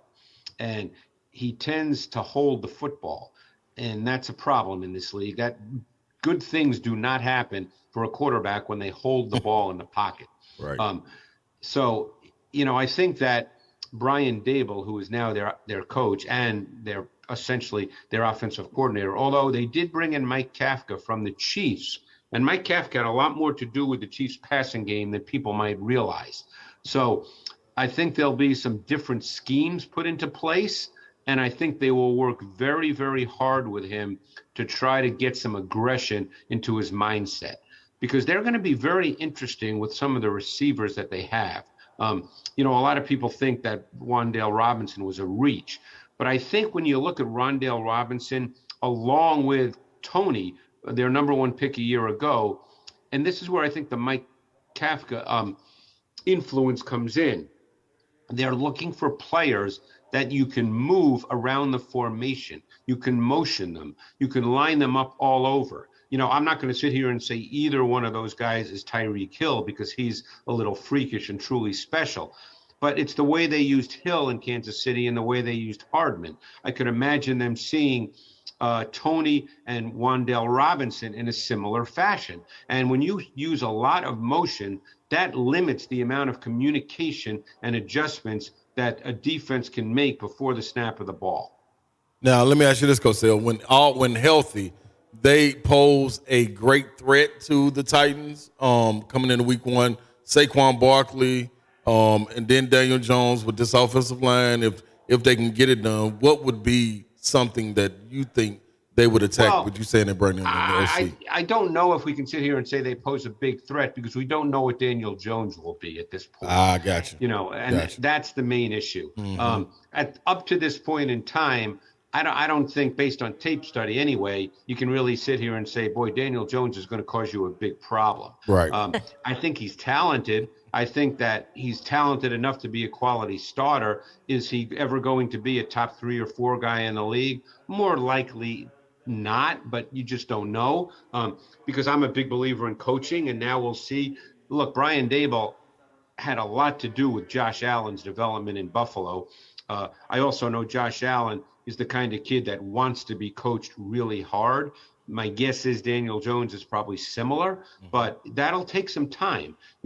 The Titans might not be the best defense to have to play week one, right? When you're sort of learning a new offense and trying to figure out some things. Hey, here's Big Jeff. Enjoy. A healthy bud coming off the edge. That's right. There we go. All right, Greg Cosell, thank you so much. Okay, I know you don't pay attention to schedule release. Do you at least look at, what time of year some of the matchups are for NFL matchup or anything, or is that way too premature for you? It's a little premature. I'll probably start looking, I usually kind of look at the schedule about July, okay. When I have to start thinking about the season. The problem, not the problem, it's great for fans, but everybody now, they've made a schedule release like the combine. It's an all week deal. I know. Which is kind of good for it's great for the game and for fans, but it's just, for me, it's not, it's not something where I sit and, try to figure out a team's record based on the schedule release tonight, We might be doing that Yes, tomorrow. Exactly. I imagine you will be.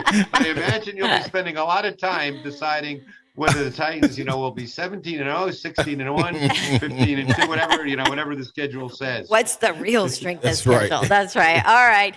Well, we appreciate you. Thanks, Greg Cosell. Greg. At Greg Cosell on Twitter, executive producer, analyst, NFL matchup, and, of course, senior producer, NFL films. Thanks, Cosell. All right, guys. Appreciate it. Thanks. All right. Meanwhile, we are live out here in Mount Juliet, and we'll tell you all about why coming up after this break. This is 3HL on 104.5 The Zone.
Welcome back to 3HL on 104.5 The Zone. Dawn Davenport alongside Ron Slay.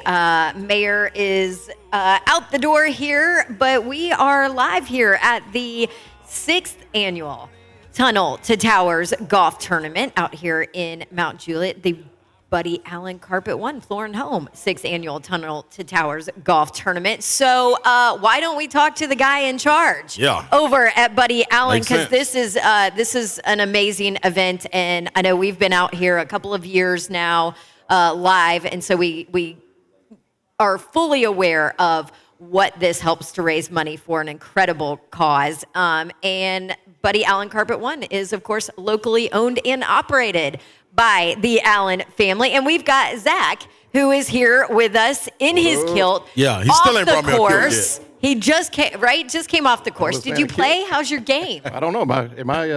Am I live on here? Oh, yeah. Okay. Yeah, Mike is hot. Okay, it's not in my headphones, all right, so I can hear myself. Oh. That's okay. Kirby did that. I'm blaming Kirby. This is all Kirby's fault. He can't hear himself. I got him. I got it together for him. Okay, man. All right, there we go. We already talked about my nephew being a program director one of these days. He might take your job. Yeah. Get Kirby out of here. Kirby. Wow.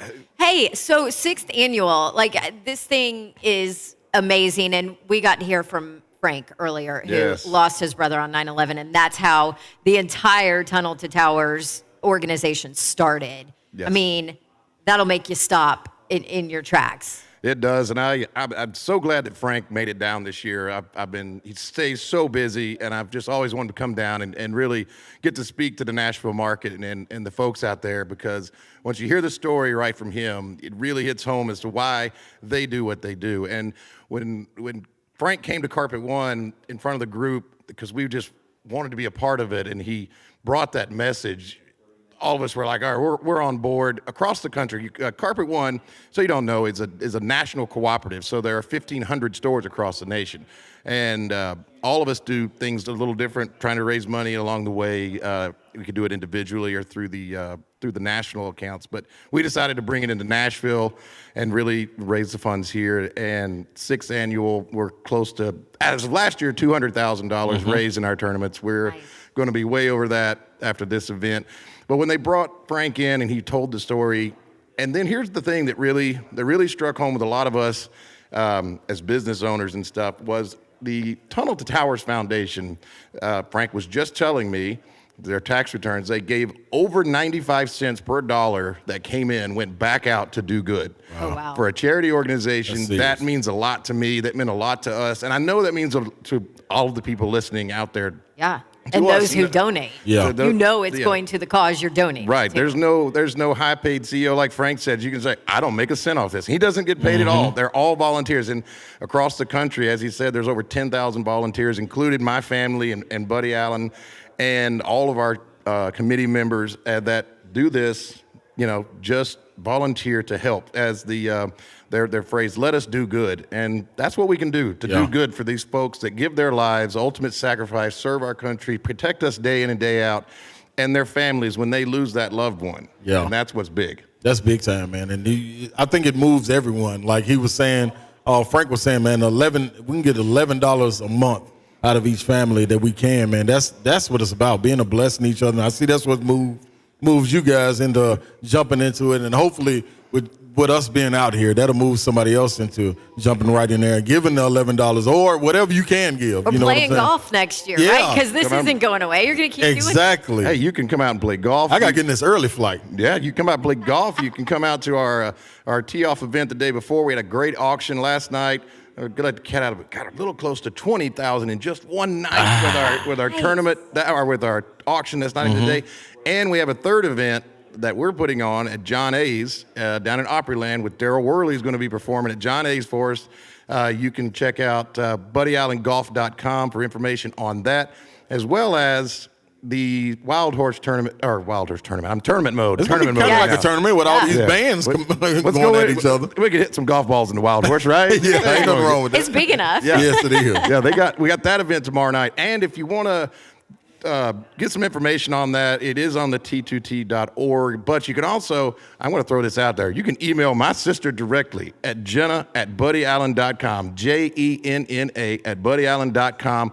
Shoot her an email, see if she can get you in there tomorrow night for this great concert with some great talent going to be on stage. Old Dominion, by the way. Oh, Gonna yeah, be they there. got your Old Dominion. Yes. And some Brantley Gilbert, some Darryl Worley, and Lee Bryce. I mean, it's gonna be a good time. Good stuff. Pack line up right well, we love that we're out here at Pine Creek Golf Course with you guys to be a part of this.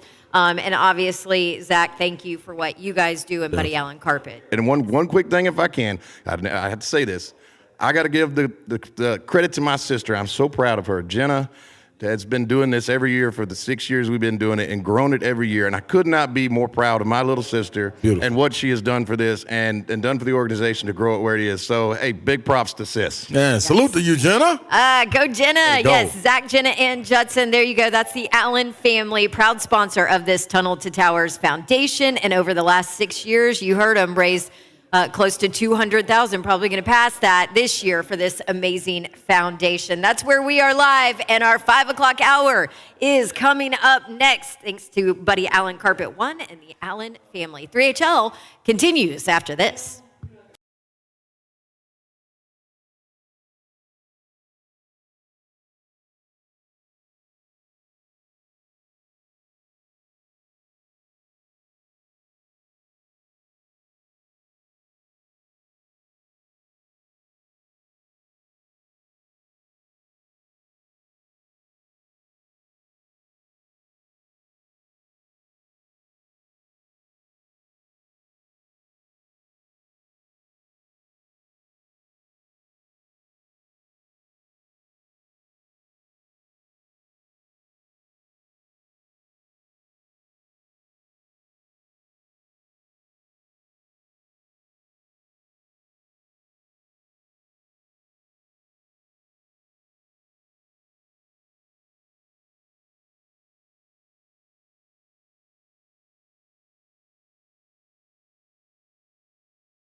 Welcome back in 3HL on 104.5 The Zone. Don Davenport alongside Ron Slay. Hey. I'm in the building. I'm in the building. Hey, I'm in the building. I'm in the building. I'm in the building. You're in the building. Let's get it going. On NFL schedule release day, we are actually in the building at Pine Creek Golf Course out in Mount Juliet. Buddy Allan Carpet 1 is holding their 6th annual Tunnel to Towers Golf Tournament. You want information, by the way, on how you can help? Visit T2T.org to learn how your donations can help save lives for the Tunnel to Towers Foundation. Yeah. All right. Welcome in. We've got Ramon Foster coming up here in about 20 minutes. But before we get to that, it is NFL schedule release day. Here's the deal. All these leaks start to come out. And what's real and what's not real, Babs? What's real, what's not. The official release is at 7, but you've got a bunch of people. I'm going to go down some things that have been confirmed. Okay. But first, I do want to say, be careful because please. Yesterday, we were getting a bunch of tweets from Titans fans that were following a created Twitter account called @NFL_GameLeaks, which then later said, unverified account, later tweeted, guess who just got 10,000 followers by literally making up a bunch of NFL games because I was bored and faking out almost the entire football Twitter landscape. This guy right here. That's foolishness. Which, by the way, that's not proper grammar, but whatever. And so dumb. So that is so dumb. But anyway, so yeah, clown. Anyway, so you know, you got to be careful. You never know what is true, what's false. But what we do know and what has been confirmed, and you heard Joe Honk say it, right. That Jim Wyatt actually Put it confirmed this one. Yes, the Titans will host the Giants in week 1. And of course, it was confirmed last week, I think, or earlier this week, that the Titans will play at the Bills in a doubleheader for Monday Night Football in week 2. Correct. We got that. Big time. We know that. The rest of the Titans schedule officially released at 7 o'clock, but I do also want to point out some things that have now ended up being confirmed. One, Mike Garafolo from NFL Network is saying that, you ready for this game? What? Monday Night Football, week 1, is going to be Denver at Seattle. Hey, boy.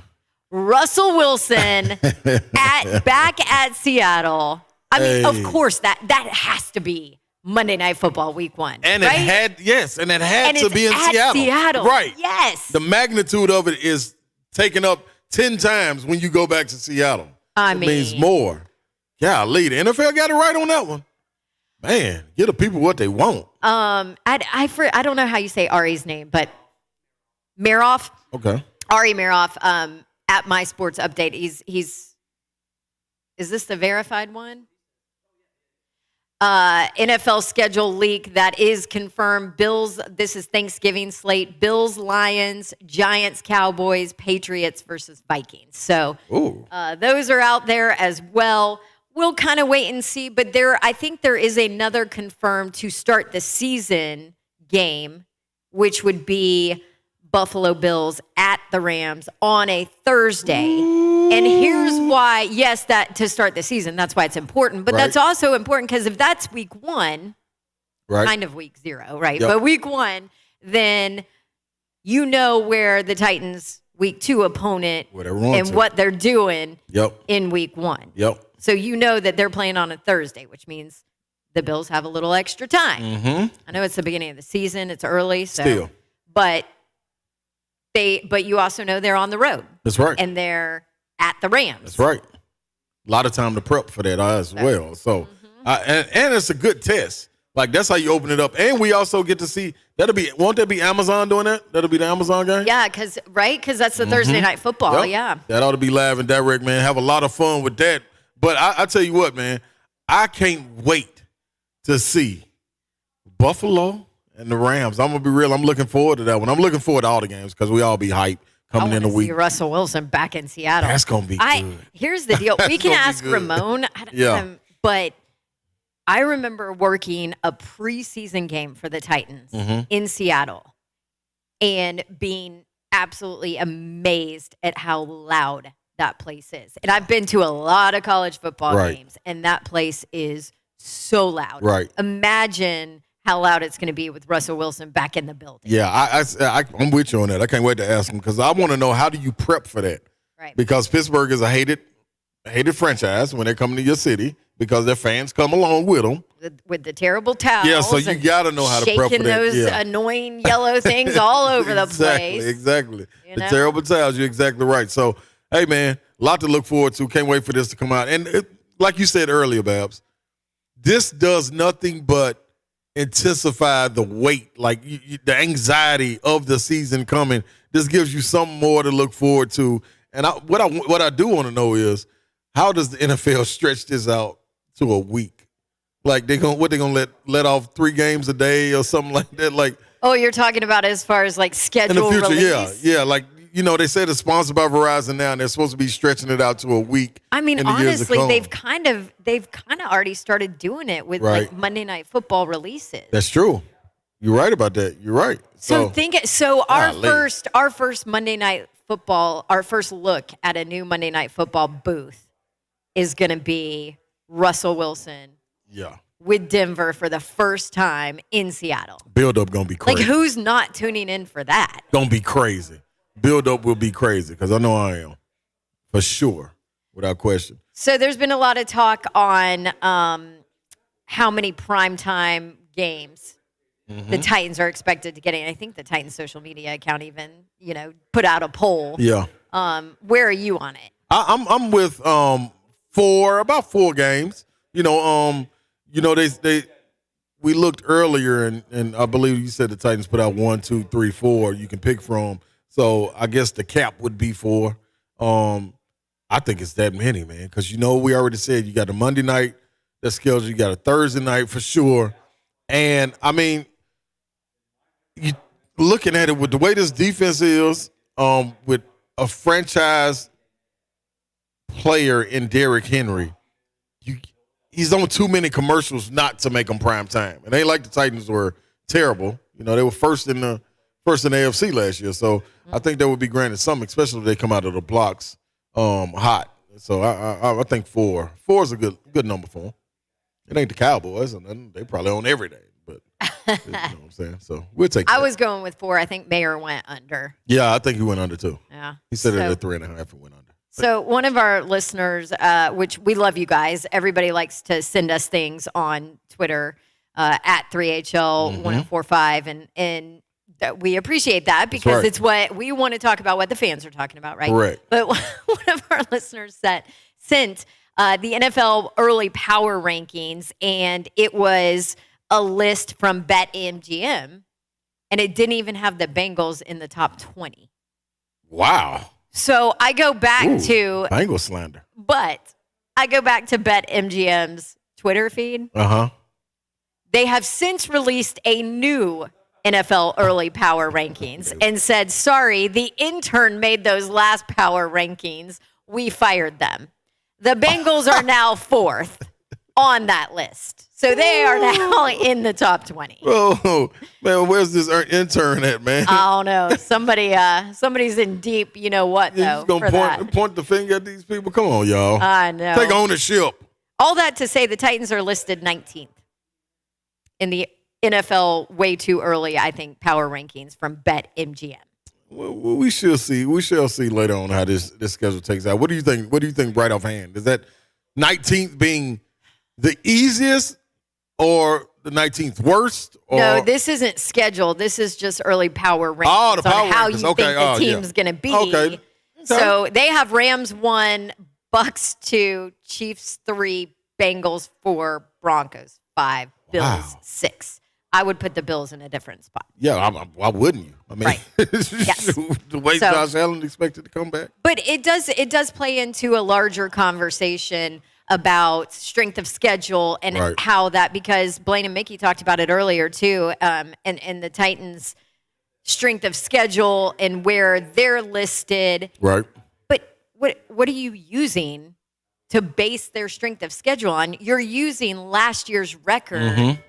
Unless you're really jumping in ESPN, FPI, and you're taking stats and numbers from each player that is on each roster, then you're just looking at what a team did last year. And guess what? Hate to tell you, Titans fans know they're very different teams from year to year. Without question. It's different players, it's the injuries and all that. Yeah, exactly. Like, you don't want to be even though you finish first, you don't want that season to go that way. You don't want to have to bring in all these guys, 90-plus guys, to try to get through your season. No, you want to finish out healthy. So I do think it'll be different. So it will be different. Anyway, let's ask Ramon Foster what he thinks about it. Big Savagery joins us right here on 3HL. Coming up next, you're listening to 104.5 The Zone. Stick around. Strikeout in 25, Slate.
We are off and rolling, and we just talked about a little bit of the NFL schedule that's coming up tonight at 7.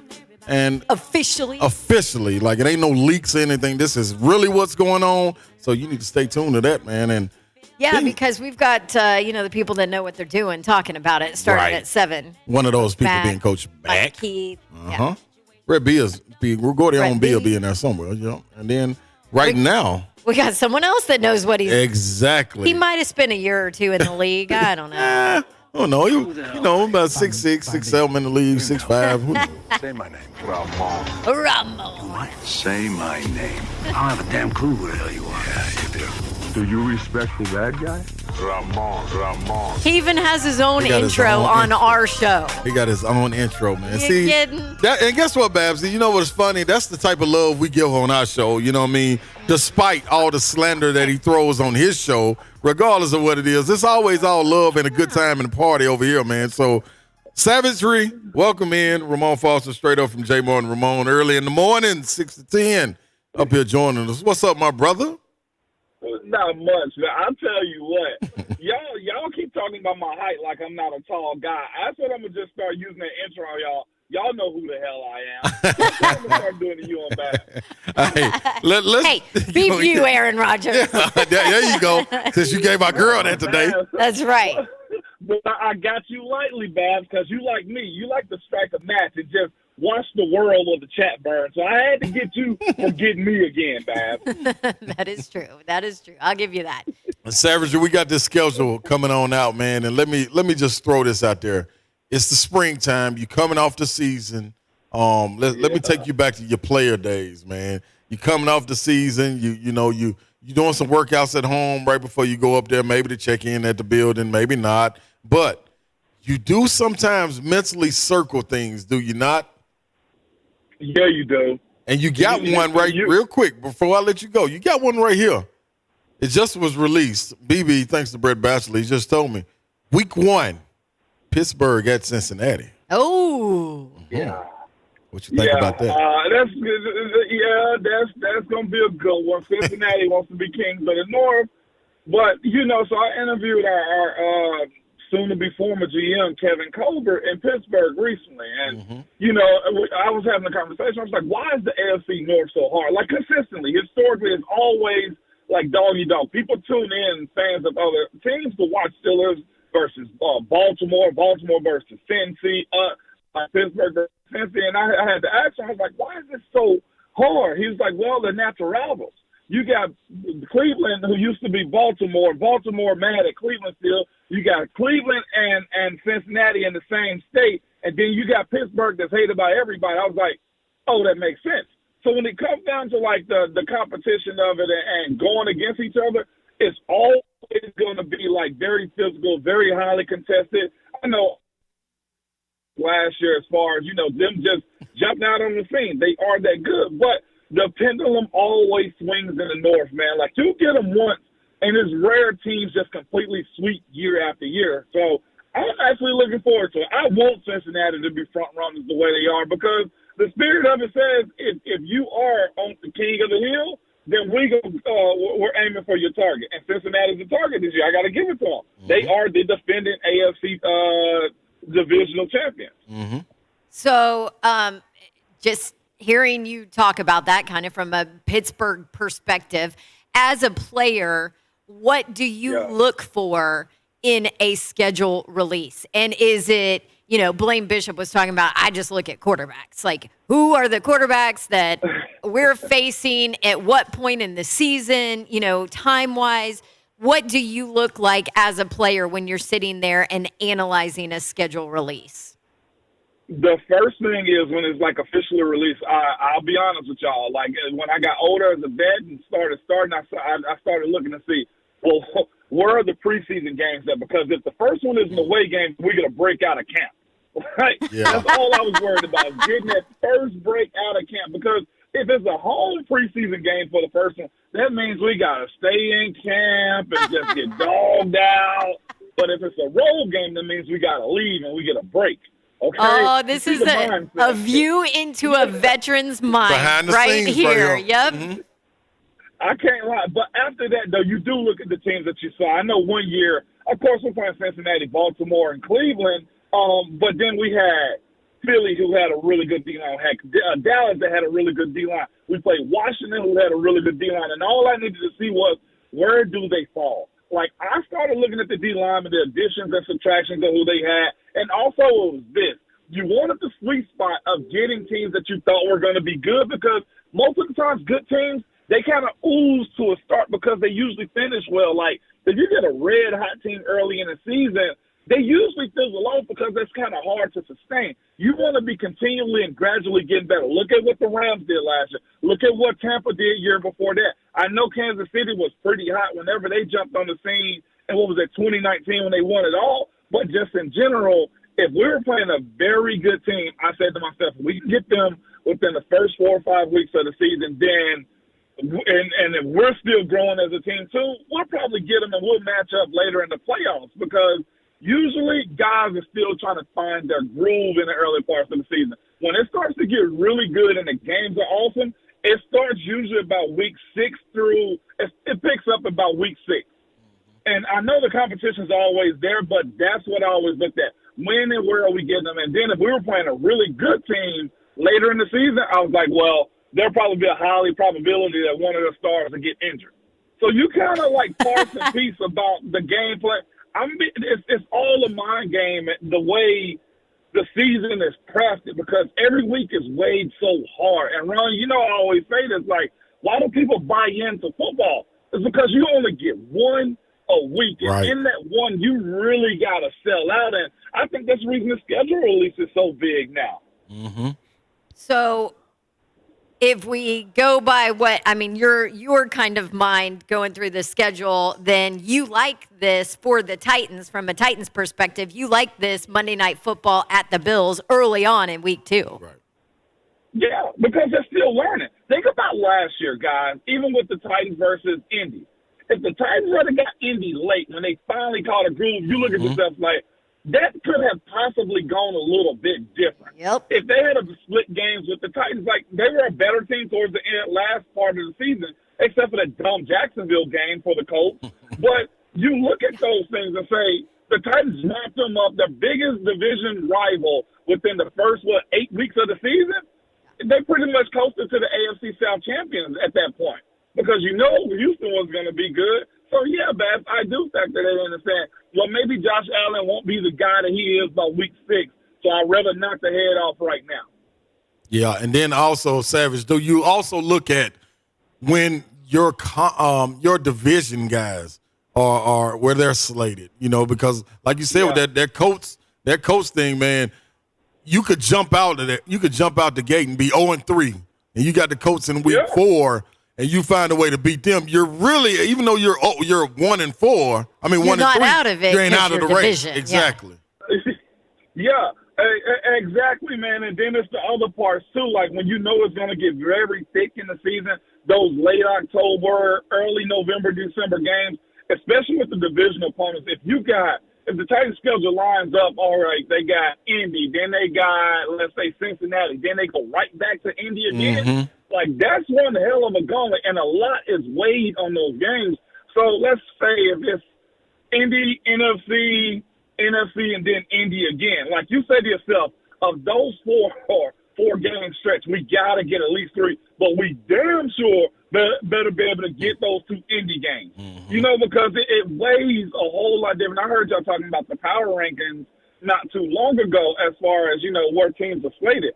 If those teams are actually good and you project them to be good, and Andrews, you know, they're a very healthy team, that matters as far as later in the season. Like, we used to look at all of those things when it really grew down to the nitty-gritty of it. And also is how much are we flying? Because the recovery of the body being a pro is very essential for, like, your production. So going to the West Coast and back is always going to be a big thing. And trying to get recovery, coming back, trying to sleep, it's more than just the schedule release, honestly.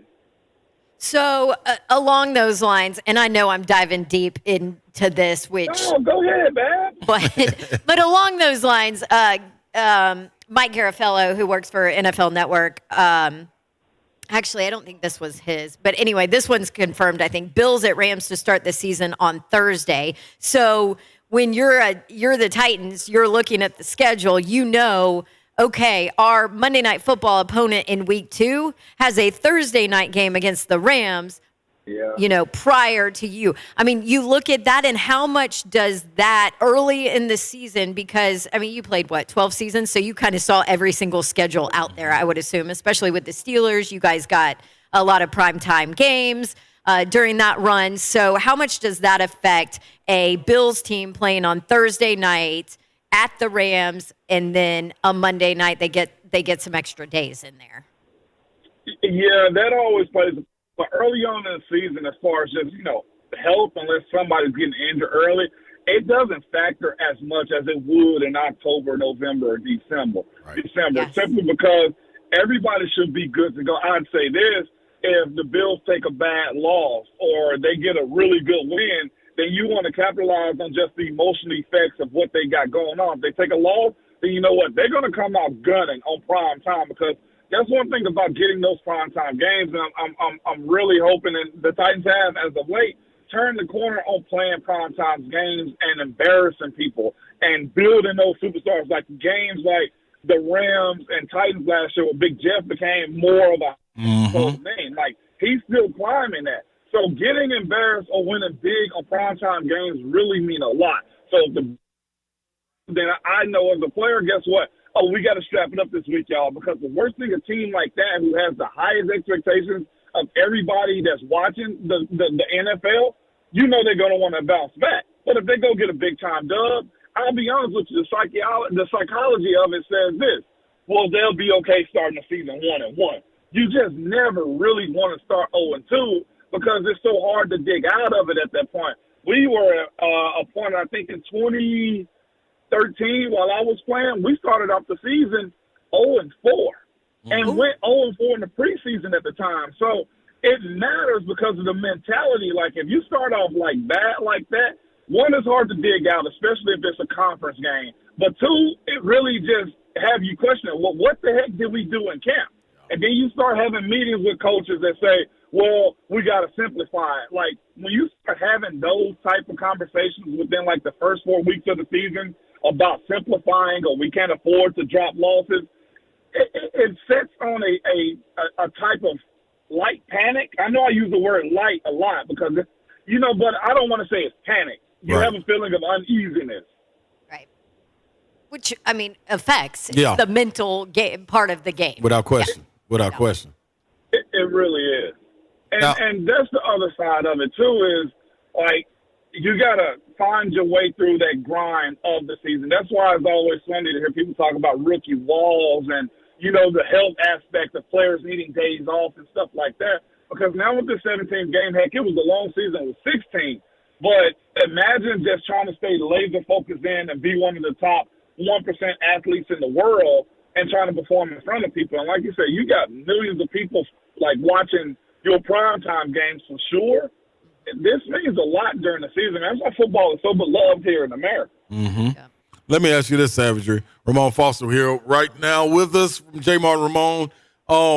Now, when you look at this schedule, how much, after you see it initially, how quick do you shift to Thanksgiving games, Christmas games? What does this mean? Where you're going to be? How you going to celebrate? Like, because the family, like you, we talking about the NFL. These are adults, man. People got families and stuff they want to, and families don't always understand. Yeah, but you know what? When you're in the business, they got to. Right. Yeah. And I'll say this too: as guys in the profession, you have to make it a point to go spend time with family. Like Tuesdays, all right, I'm going to go work out. Then the rest of the day is family stuff. That's all we're going to do. Or I'm going to be around. On Christmas, like, I think I played 2 or 3 Christmas games. I played 3 Thanksgiving games. And on those days, family understood. Like, usually Christmas, we always have family up. Thanksgiving, we always have family up. And coaches just be like, look, celebrate the day after. Mm-hmm. Because that's just the business of it, And he always made a great point of saying, like, we're in the business of winning. So if we're not focusing on those types of things, then what are we doing here as football players and everything else? So I enjoy them simply because I knew the day after, regardless, I was going to be able to celebrate. And if we got a dub, it was just going to make Christmas or Thanksgiving that much better. And, again, the guys in the NFL are privileged as heck when it comes down to, you know what I'm saying, what you can do on holidays. So nobody's really tripping. I pretty much tell my family anyway, every day is Christmas. So what are we complaining about? Right. Yeah. Shoot, that's what I tell my family during football season. I'm like, see you guys after football season. Love you. Oh, you want to do Christmas together? Don't know yet. I'll let you know when that bowl schedule comes out. Sorry. They've been used to it since I graduated college, so they're good. It is bad. That's exactly. But I'll say this. If you have a family and your family's been along with that ride and a journey, they understand fully what's involved with what you have to do. Mm-hmm. The early mornings, the holiday games, the injuries, the bone breaks, you know, all of that. If you don't have somebody that understand that, then they're probably going to be the reason you're out of the league. Like, we celebrated and loved, like, the holiday aspects of what we had going on when we had to play on Christmas Day and whatnot. And that's what I was going to ask you. That's Or why- you're going to be single. Yeah. It's going to be one or the other. You're out of the league or you're single if it's not good. Yep. I got to take that ride with you, man, and I was just wondering, like, letting people behind the curtain a little bit. Like, when the schedule come out, it was most definitely for the fans and the teams to understand, but it's also for the players to kind of get their schedule in line, you know, with what they're going to have going on and where they're going to be. Because we talked about Coach Mack, man, the importance of players having a routine and sticking to that routine, nothing being popped up, you know, especially when you got those primetime games and things like that of that nature. So I just know how important it was. 3:25 on Sunday, which the Titans' first I mean, you know, you're used to that noon kick. The Titans' very first game against the Giants, Ramon, is going to be a Fox Sunday 3:25 game. Wow. Yeah. That's always going to be cool because you get just a little bit more time to stay fresh and do more prep, although the nerves do play a part. I know you guys mentioned the back and forth. I heard you talking about, like, going West Coast. I'll never get the year we had Seattle, we had San Fran, and we had Oakland out on the West Coast. And as soon as camp was over, our strength and conditioning coach, Garrett Guimont, he put an emphasis on guys getting rest. He didn't, like, pull back on the days in the weight room, but the workouts weren't as long. And as far as, like, trying to go to the West Coast earlier, those were the things that we were doing because that can wear and tear on you, that amount of travel. Coming back from Seattle when it's friggin', I mean, you get home at 4 o'clock, 5 o'clock in the morning after playing a very physical game. You know, so that's and part you're of the sleeping planning. on a Also, plane. Yeah, and you know how that is, too. Like, plane sleep it don't hit right. Like, if you go to Vegas for a weekend and you're trying to catch a nap, well, that's a different purpose. Going for business. You're also talking about a 6'6" guy. Like, I did that because when I worked preseason games, that was back in the day where we would fly with the Titans team. So I got a firsthand look at what you guys do when you're on the West Coast and that travel schedule and how brutal it is.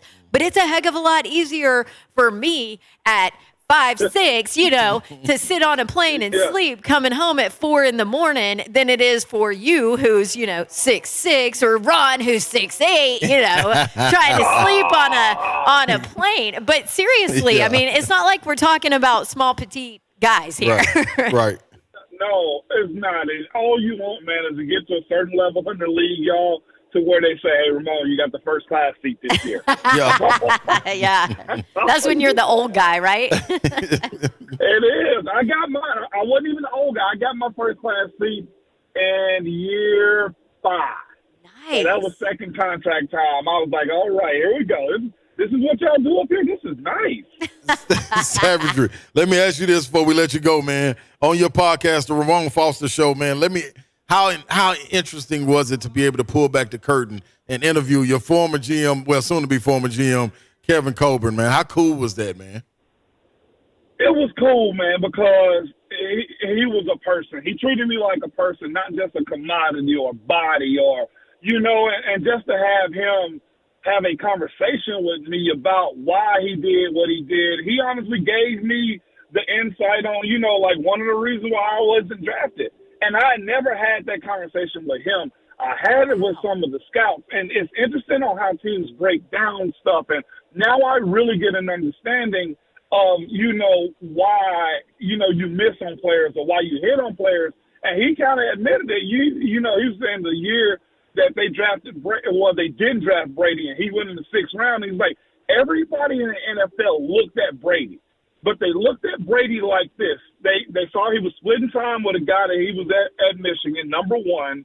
Also, his body didn't look right. Ron will tell you, most of the time, his genetics don't look like we're athletes, but we are. Right. He's like, the body, and he was just like, your time was off. He was like, so after we looked at those measurables, which we talked about with Kevin Simon at the time, right? Like, they have a pecking order in which they judge you. And Kev said whenever they came to Brady, they looked at, the way his body looked, the way his arm was good, not great, not super strong. But he said when they passed on him and Brady, I guess, won the championship, then they won the next championship. He said after that, they went back and said, all right, we did something wrong. And he said his entire scouting department sit back and look at all of Michigan's film. He was like, because they missed something. He said, you know what they missed? They missed the sport. They missed the games. They didn't watch the actual film because he didn't hit the measurables. He was like, if you look back at his film, he always had great comebacks. He always made the throws precisely as he possibly could, and he always had that competitive edge. But the measurables blinded them, and I guess that's what happens. Honestly, you got to be forgivable with Vrabel and his staff. You want to know why? Because if you turn on the tape and look at Isaiah Wilson, the measurables were there. He was big. He played big-time ball. He was strong. He was fast. He did all of the things that you said he was supposed to do, except for maybe the maturity aspect of it. So there's so many different variables that go into the draft of getting a player or missing a player that he kind of just really exposed for the first time, and I never heard him do that, especially when it came to me. He said, Mo, we just didn't focus on the film. He was like, your film was awesome. And I was glad to finally get that answer. That's fascinating. Yeah. I mean, that is fascinating. Just that inside look and how difficult that process is, too. Yeah. It is. And that's what it was. Like, imagine you he doesn't run fast, Right. But the film is what matters. And he said he made all his guys sit back and say, we're all looking at the Michigan tape every game he played in. And he said, if you look back at the film, it would have told you Tom was going to be Tom regardless if given the opportunity. It's funny, too, that you say that. I know we're way over now. Right? We're like my bad, J. Martin Paul. Ramon. But no, but seriously, just real quick, I mean, that ties into the Steelers this year and Kenny Pickett. And everybody's saying, well, look at his measurables and his hands are too small. But pop in the film. Look what he did at Pittsburgh. Look how he played games and how he helped them win. Right. So interesting. It's two things that don't lie. Ball don't lie and film don't lie. Or the eye in the sky don't lie. Right. Yep. Good stuff, Ramon. Appreciate that savagery. No doubt. My bad, Paul. It was me. It wasn't him. No, it was us. No, we I'm take like, that. wait, one more. We'll take that. We'll take All that. right. See you, Ramon. There you go, Ramon Foster. You can catch him on the mornings. J. Mart and Ramon, 12-year in it. Isn't that right? 12-year Yeah, NFL. 11 year. 11 year. Yep. Yeah, we'll just round it up. Yeah, that's 12. We'll 12 do ain't no problem. He'll take I mean, that. 11, that's basically 12. Yeah, That's every what bit I'm of it in thinking. that league. Yeah. Yeah. So there you go. Catch them on the mornings. We are back to wrap up 3HL. And then don't forget, coming up at 7 o'clock, we will have a live show with Rhett B and Mike Keith and Coach Mack talking about the NFL schedule release. This is 3HL on 104.5 The Zone. That's right.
Babsy.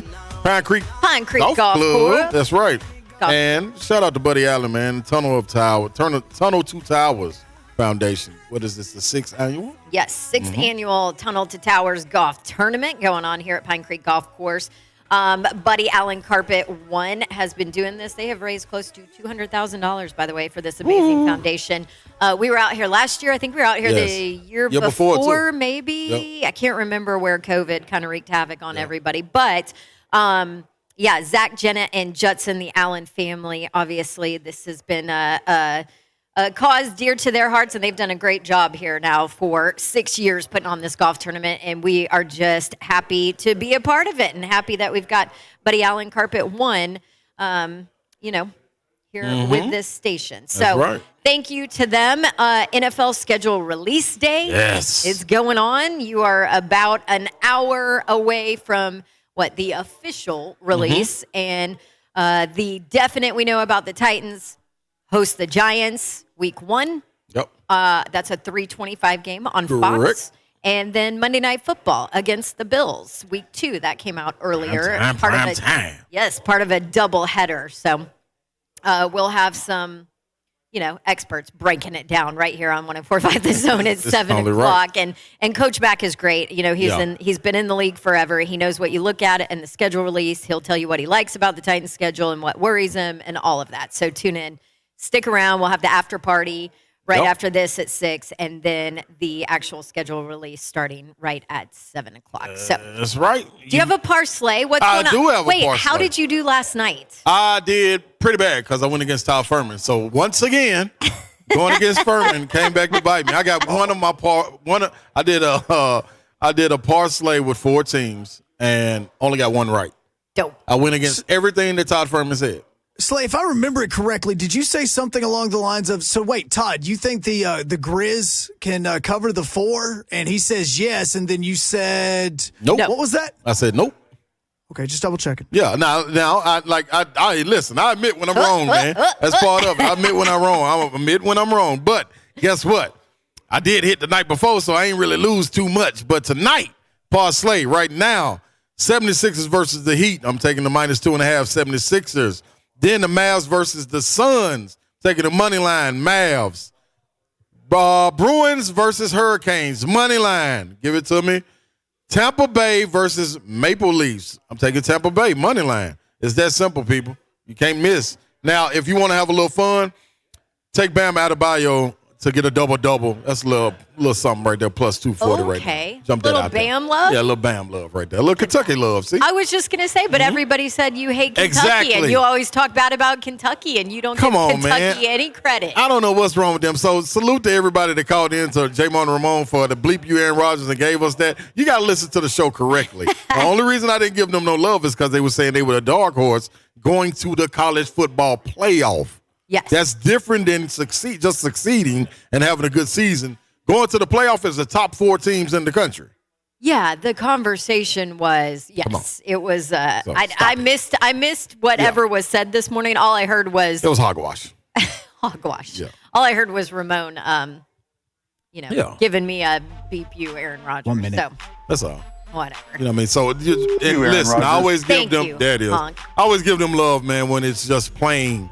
They're playing in their fields or whatever. But when we play them, it's Kentucky all day long. I don't like them. They don't like me. I respect them. It's that simple. Hey, I did have a Kentucky fan say sometimes he feels like he's got to turn it off when Slade gets going on his anti-Kentucky. That's right. rant. I almost said it, too. I almost said it, yes. I said, listen. Yeah. I said, I bring the non-orange colored glasses Bring to the the balance. show, and we are fair and balanced. The mayor's fair and balanced. That's right. Just all you gotta do is just listen to it, man. I told you we was gonna lose when we went up to Lexington. I told you they were gonna lose when they came to Knoxville in basketball. It is. I told you we was gonna beat them in football. It is what it. I ain't gonna lie to you. I can't Not wait purposely. for this football season. The schedule release, it's coming out at 7 o'clock, and 3HL is wrapping up here, the after party. Then stay tuned to 104.5 The Zone for a live schedule release Titans show. There it is. God bless you. Good night. See ya. Coming up tomorrow on Blaine and Mickey.